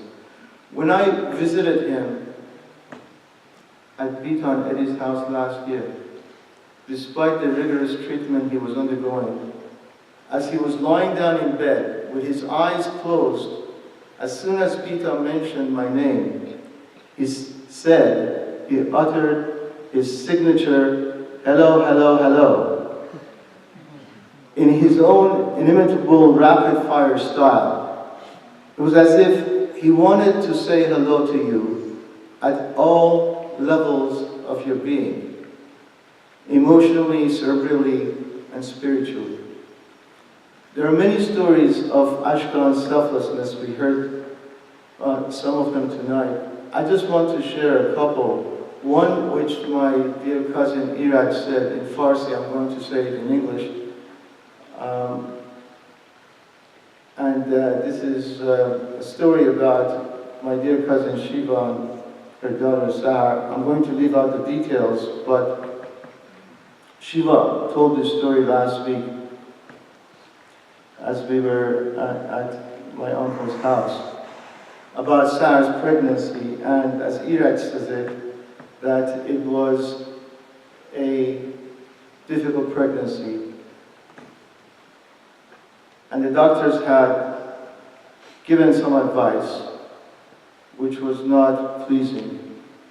Shiva reached out to Ashkan, who confidently corrected and recommended the appropriate course of action, and stayed in touch with Shiva and Sahar until the baby was delivered sometime later, and the concerns were alleviated, as Ashkan had predicted.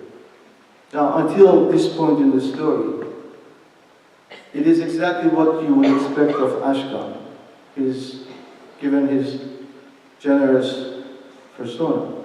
What Shiva and Sahar didn't know is that at that point, as he was giving this advice to save the life of the baby, Ashkan himself was undergoing chemotherapy and being driven to his appointments. But Ashkan didn't want anyone to know, yet he continued to help others. Ashkan, in that capacity as the grantor of life and savior of life, helped many babies to be born as we heard, and in the process, of course, saved the lives of many mothers and babies. I, of course, didn't know any of his patients. My family and I live in New York. But there is a way to know. If anyone wonders, what's the impact of a human being on others, especially a professional, especially a doctor? It's called the digital footprint. Our friend said that he doesn't have a Facebook account. But if you Google his name, you will see review after review praising Ashkan. Here is a typical one. Excellent, excellent doctor. Went to him for my pregnancy. He was very kind, informative, and easy to talk to. Referred him to 2 other people, and both loved him. I can't think of a better reference from a patient about a doctor saying that they loved him. The last story I want to share is that of Ashkan's final day at the hospital. Vita and Eddie, Nadia, Shahla, and Ashkan's mother were there by his bedside. And in the morning, Shahla Khanum wanted to go get some rest and return. Just then, when she stepped out, not wanting to burden her with witnessing this, Ashkan left this finite life. Ashkan was a hero in every facet of his being, including in the way that he was bidding farewell to this mortal world. When I was 16, just before I came to the US in 1977, I wrote a poem while living in the same house as Ashkan.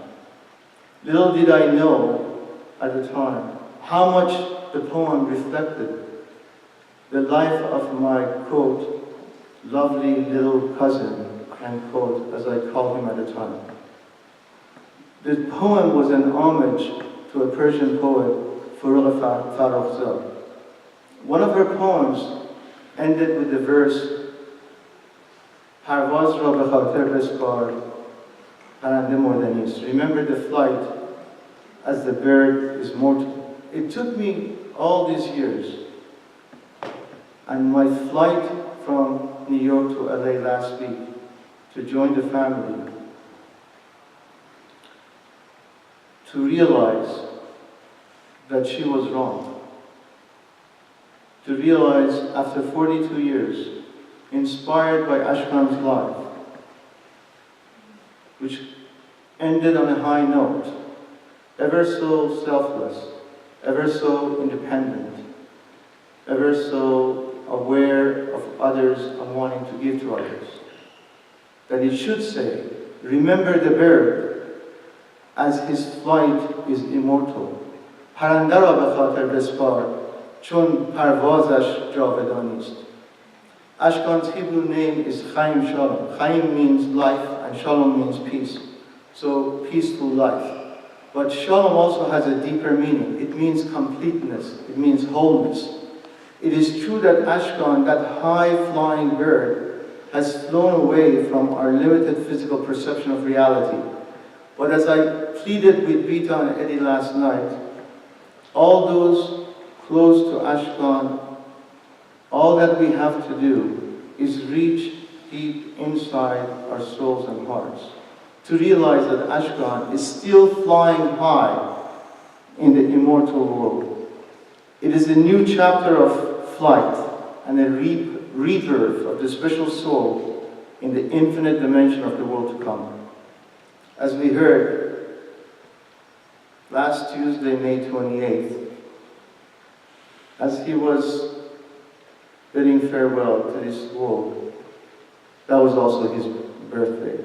This is a confirmation that his life has become whole, as his name Shalom implies, and he has started the rebirth of his neshama in a higher world.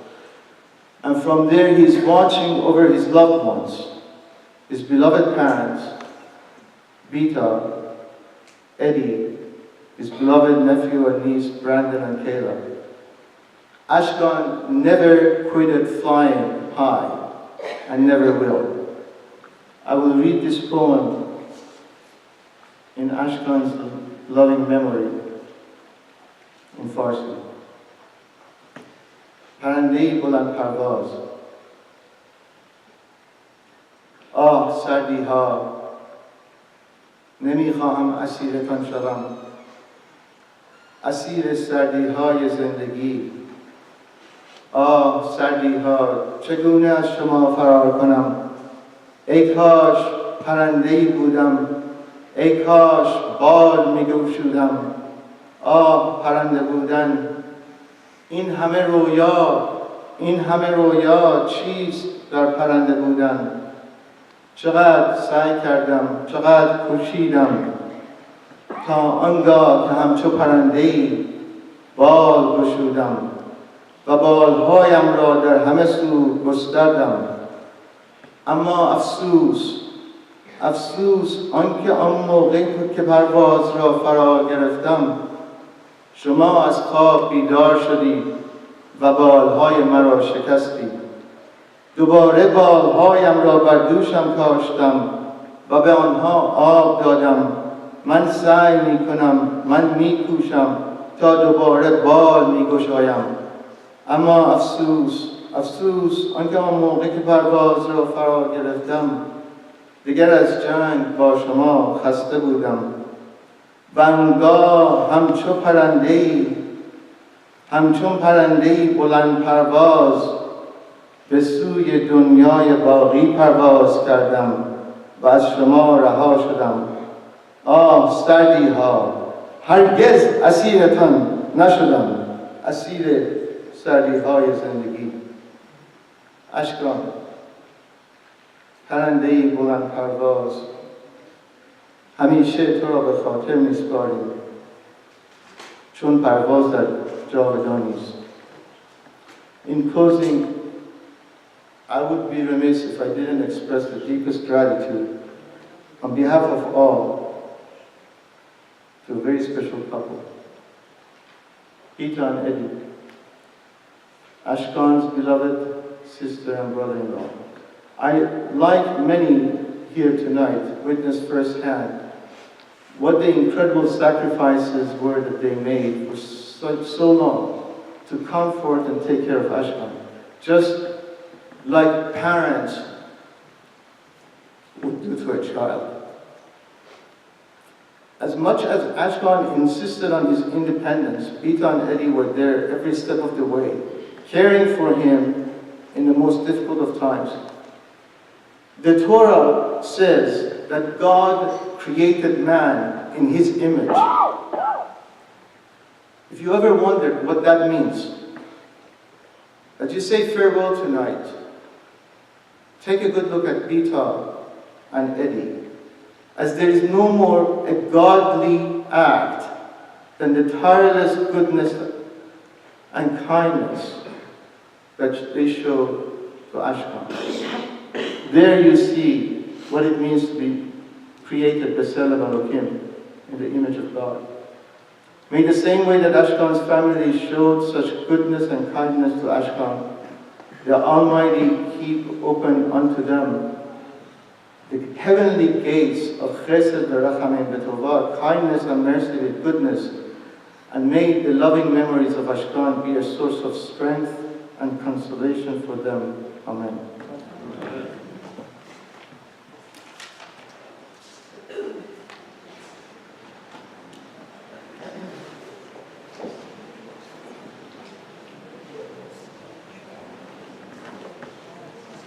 قبل از دعوت از آخرین سخنران امشب مجدداً از حضور یکایی که شما تشکر میکنم.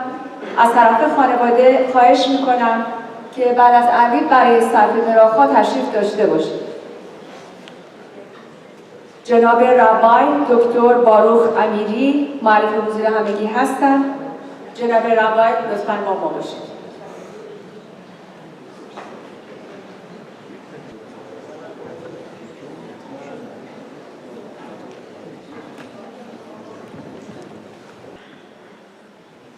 همونطور که روز خاکسپاری من در دل خدمتتون فرمودم، در این گونه مواقع، مخصوصا موقعی که مسئله فوت یک فرزند در میونه، برای ماها بسیار بسیار سخت خواهد بود یا غیر ممکن که بتونیم به خانواده تسلی بدیم. از بیتا سوال کردم میخوایی درباره چه صحبت کنم؟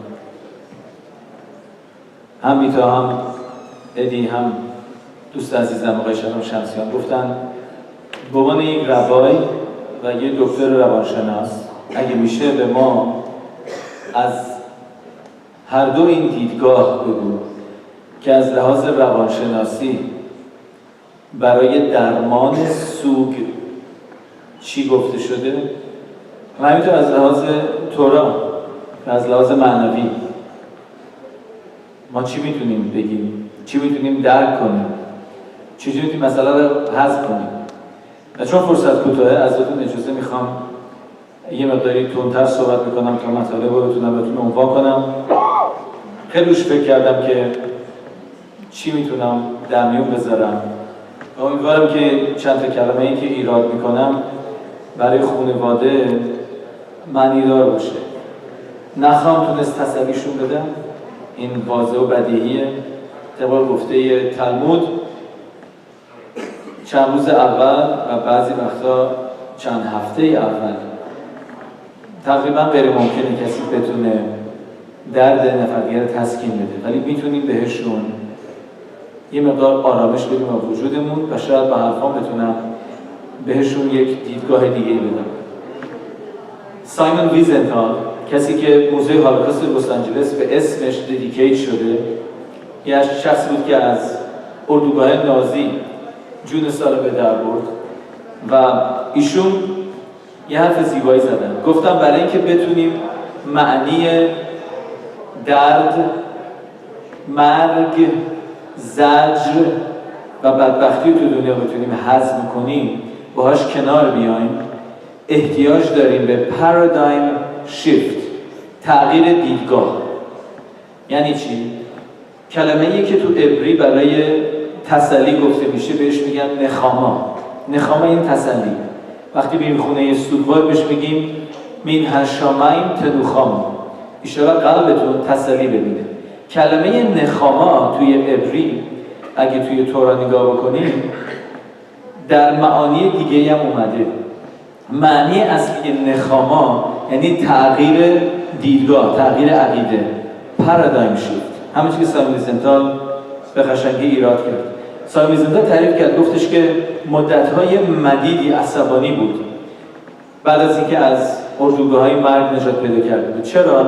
به خاطری که یادشه که در اردوگاه‌های مرگ که مردم واسه یک لقمه نون گرسنگی می‌کشیدن، با یک تیکه کوچیکی که از نون بهشون میدادن و یه مقدار سوپ که بعد شب و روز سر می‌کردن، میگه من یادمه که یک شخصی بود که یک سیدور داشت. تنها کسی بود که تو کمپ ما یه سیدور داشت و مردم می‌خواستن این سیدور از این شخص بگیرن و از روش تفیلا بخونن، مینخا بخونن، شخیر بخونن. و این شخص میگفت من به شرطی به شما سیدرامو قرض میدم که شما نونتونو یا سوپتونو بدین من بخورم. مثلا ویزیتور میگفت که من میدیدم روزها پشت سر هم مردم میان تو صف وای میسن که اون قوت لایموتی که دارن به این شخص بدن، این شخص پست فدرت، که بتونن ازش سیدورشو برای 5 دقیقه 10 دقیقه قرض کنن و بتونن تفیلا بخونن. گفت این شخص با سیدورش یه شخص مذهبی بود. من بسیار از مذهب دلم شکسته و رنجیده خاطر شدم و گفتم هرگز دست به یک سیدور دیگه نمیزنم. گفت این نفرت من نسبت به مذهب سالها با من بود تا اینکه یک روزی با یه شخصی برخورد کردم، یه نفر دیگه که اونم از اردوگاه‌های کمپ اومده بود بیرون و بهش گفتم من ناراحتیم اینه. اون شخصم رو دست خودش شماره‌شو نشون من داد. گفت منم مثل تو از این جایگاه مرگ جون سالم به در بردم ولی اینقدر مثل تو عصبانی نیستم. گفت اگه مثل من بودی عصبانی می‌بودی. میگه نه شاید نمی‌بودم. میگه چرا؟ میگه به خاطر که من دوستم مثلا یه دیدگاه دیگه بهش نگاه بکنم. میگه چه دیدگاهی؟ میگه تو به اون یک نفر آدم پستی نگاه کردی که نمیخواست سیدورشو به دیگران بده تا اینکه غذاشونو بگیره. من نگاه میکنم به اون 100 نفری که هر روز تو صف وای میسادن، حاضر بودن غذاشونو از دست بدن ولی هنوز با خدای خودشون صحبت کنن که من به اونا ترجیح میدم نگاه کنم. سایمون ویزنتال میگه اون لحظه بود that a paradigm shift happened in his brain. تغییر دیدگاه. گفت یهو دیدم اینم حرفی که میزنه خالی از حقیقت نیست. یه شخص پیدا شده که به نظر مذهبی بوده، تظاهر میکرده به شخص خدا ترسی ولی در اصل دل سیاه بوده، ولی در مقابلش 10 نفر 100 نفر دیگه بودن که اونا با چه ایمان و اعتقاد راسخی هنوز تو چشم سیاهی نگاه میکردن ولی خداشون رو فراموش نمیکردن. این کلمه پارادایم شیفت، تغییر دیدگاه، از یک دید دیگه نگاه کردن، این پایه و اساس نخاماست، تسلی یافتنه. و حرفایی که الان میزنم با اجازهتون فقط قصدم اینه که اگه بشه به آقا هوشنگ، شعله خانم، ادی عزیز و بیتای عزیز یه دیدگاه دیگه رو ارائه بدم، فقط به عنوان یک عرضه. هیچ توانایی ندارم و خدا نکرده ایمپوزم نمی کنم، پررویی نمی کنم بگم قبول کنید. فقط میگم take consider this.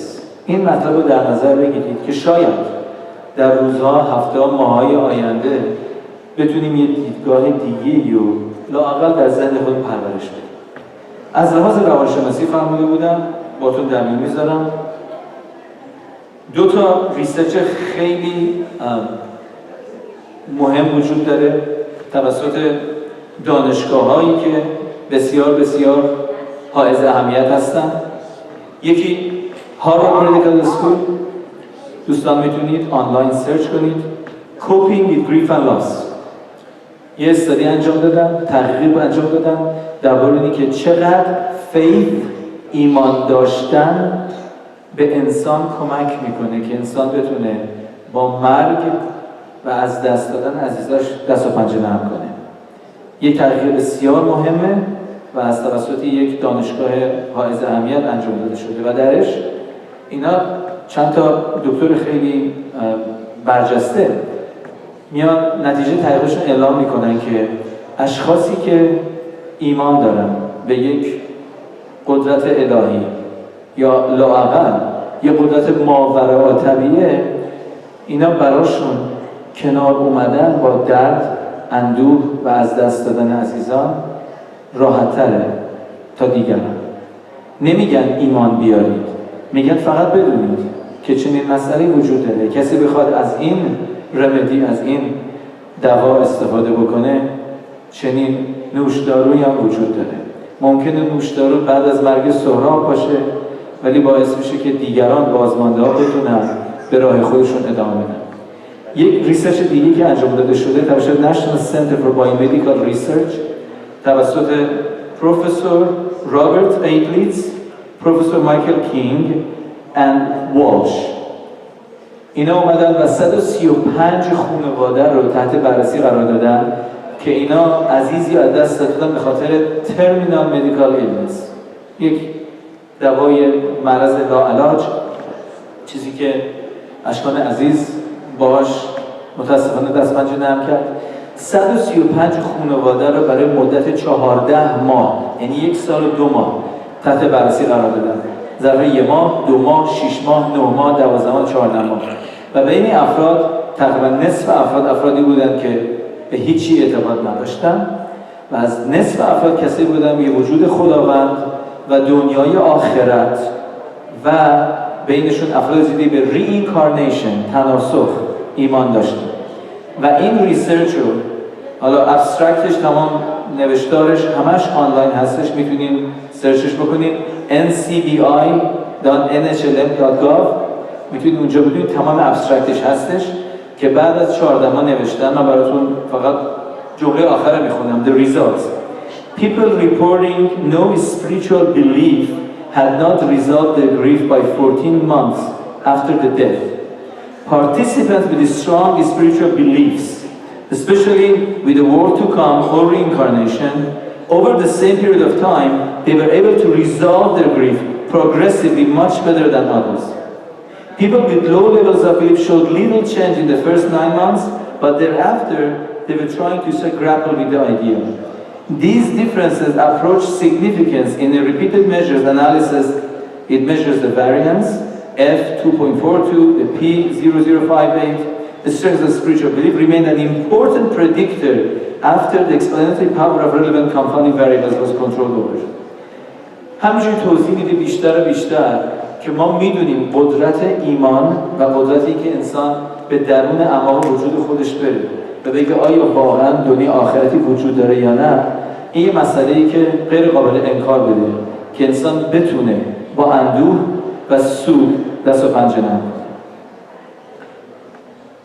و آخرین ریپورتی که وجود داره که یک کتاب خیلی معروفه، کتابیه که هر روانشناسی که میخواد با bereavement کار بکنه، با سو کار بکنه، کتاب باید بخونه.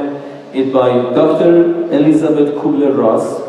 یه دکتر بودن که متولد سوئیس بودن و بعدا اومدن توی تگزاس زندگی کردن و در سال 1969 کتاب نوشتن On Death and Dying. این کتاب نوشتن روی مرگ و اندوه و ایشون توی این کتاب توضیح دادن که اشخاصی که از دست میدن 5 مرحله رو طی میکنن. همه اشخاص 5 مرحله. اول که خبر داده میشه که یه عزیزی مریض شده و ممکنه مدت 1 ماه، 1 سال یا 5 سال آینده از بلان بره، اولین مرحلهش is denial، یعنی انکار. اول حروف این 5 تا مرحله میشه DABDA، D-A-B-D-A. Denial, anger, bargaining, depression and acceptance. Denial میشه انکار، anger میشه خشم و عصبانیت، bargaining میشه صحبت کردن و چونه زدن، depression میشه افسردگی، accept میشه پذیرش، برخورد پذیرفتن. اولش هم تو فارسی بگم یادتون باشه، اعصاب، الف، عین، سه، الف ب میشه، اولش میشه انکار، عصبانیت، صحبت، افسردگی و برخورد پذیرفتن. میگه دکتر راس این کتابو که نوشت میگه که همه اشخاص این 5 مرحله باید طی بکنن، به یک گونه به نحوی از انها باید بره مرحله طی بکنن. اول میگن نه غیر ممکنه، باش میجنگید، بهترین دکترها پیدا میکنیم، پری میکنیم، صدقه میدیم، خوبی میکنیم، به دست و پای شخص میفتیم، سنگ و راه خدا عوض بکنیم، به این ور اون ور دنیا سر میزنیم. This is the process of denying.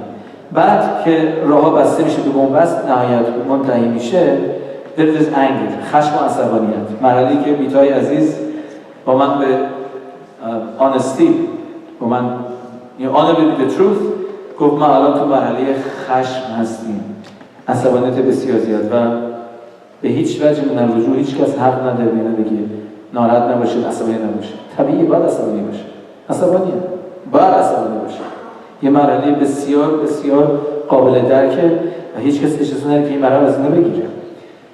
بعد از مرحله دوم گیس تو بارگینگ میشه چونه زدن، صحبت کردن که انسان میگه که خدایا چرا این کارو میکنی؟ نه نکن این کارو، نمیشه. با دنیا، با یونیورس، با کائنات انسان سعی میکنه که چونه بزنه و راه جاری پیدا کنه که از این مسئله درد، الم بیاد بیرون.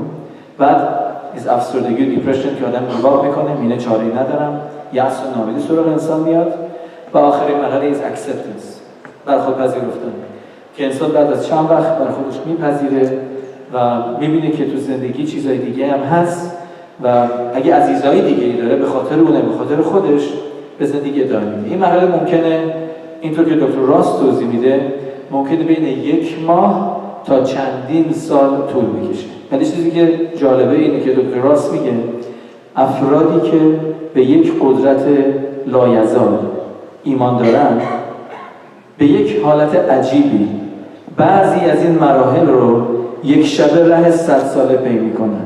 بعضی وقتا دیگه skip one of these steps به یک حالتی که ایشون میگه جز حالت spiritual belief you cannot explain it، نمیشه توضیح داد، جز حالتی که یه نفر به روحیات ایمان داره میگه ولی میبینیم جلو چشمون که یه قدرتی در اعماق انسان نهفته است که انسان میتونه از اون درد و رنج کمک کنه و نجات بده.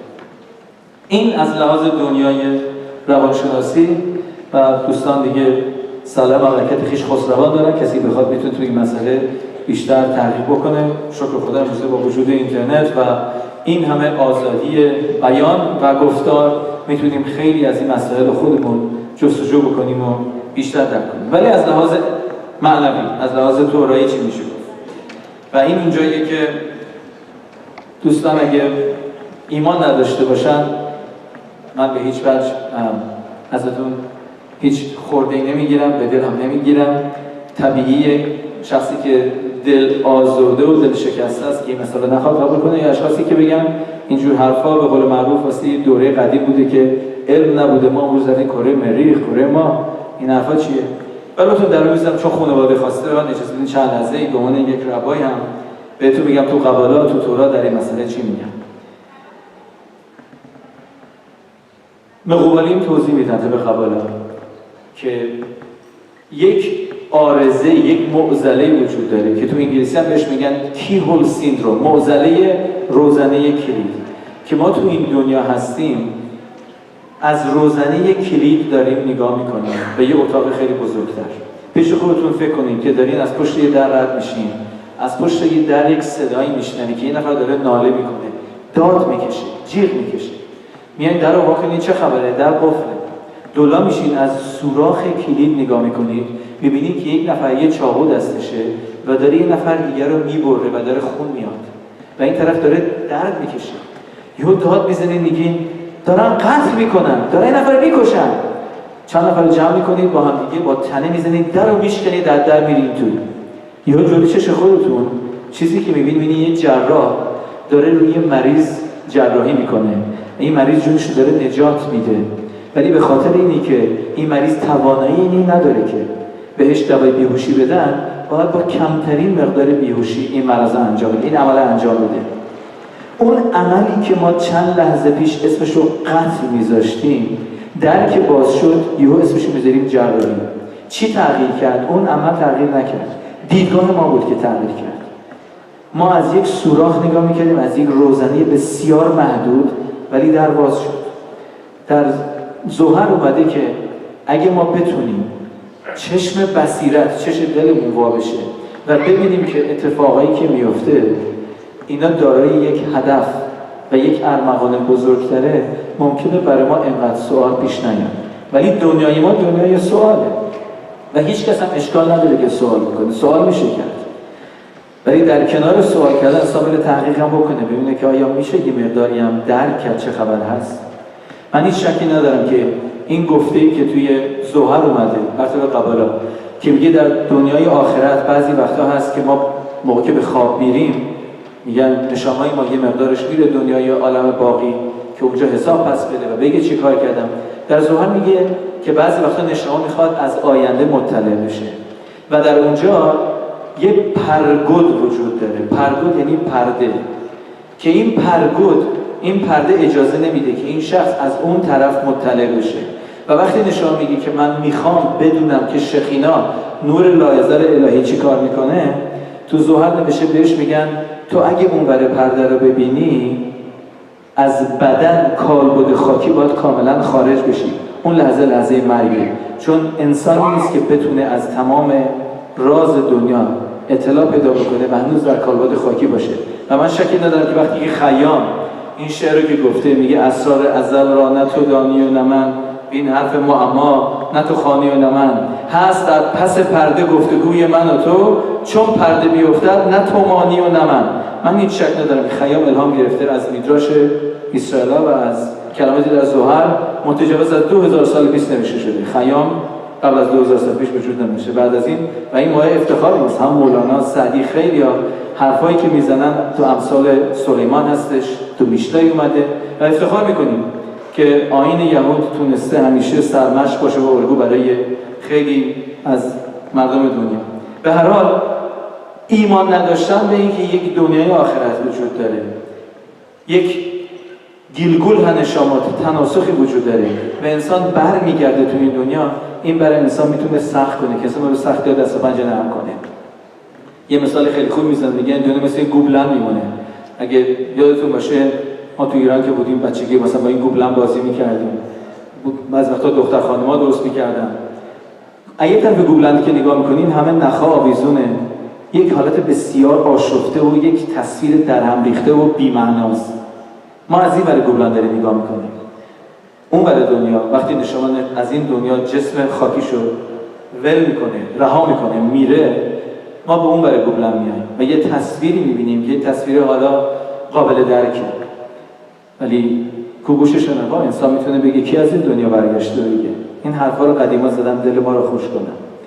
اگه کسی میخواد دلش خوش شه و میتونه با این دل خوش کنک میتونه با درد و رنج بتونه بهتر دست و پنجه نرم کنه، چرا که نه؟ اگه کسی میتونه ایمان واقعی بهش بیاره، چرا که نه؟ ولی میدونیم که در ادبیات یهود، در عرفان یهود در این مسئله صحبت میشه و این مسئله رو همیشه بزرگان ما زیر سوال بردن. اولین نفری که سوال کرد گفت لاما صدیق و رعب. اولین کسی که سوال کرد خداوندا چرا اشخاص صدیق توی دنیا اینقدر سختی میکشن ولی کسایی که بدی میکنن خوبی براشون همه چی فراهم به نظر میاد. اولین شخصی این که عرضات مشرب بود و خداوند بهش گفت اگه خیلی سوال داری بیا بالا. بعد از 120 سال خواهی دید که معنی این حرفا چیه. در این دنیا وظیفه ما تو جاهایی که نمیتونیم درک کنیم ایمانه و اگه نمیتونیم مسئله است که خودمون باش دست به گردن خواهیم شد. برای من صحبت رو کوتاه میکنم. مطلب دیگه نوشته بودم ولی میدونم دوستان باید برن. از صمیم قلب و با تمام وجود هم برای خانواده شمسیان مجدی‌پور، خانواده که وابسته هستن اینجا تشریف بردن، ابراز تسلیت میکنم و امیدوارم که اشکان عزیز که در سن 45 سالگی، در 45 سالگی به نظر من کوتاه بود ولی دراز مدت محسوب میشد، تونست هزاران بچه رو متولد کنه و رو زندگی خیلی تاثیر بذاره. کاش که هر کدوم از ما هم بتونیم در عمر خودمون در هر چند سالی هست بتونیم همینجوری با یه نام نیک از این دنیا بریم و از خودمون یک ثمره مفیدی باقی بذاریم. روح شاد یادش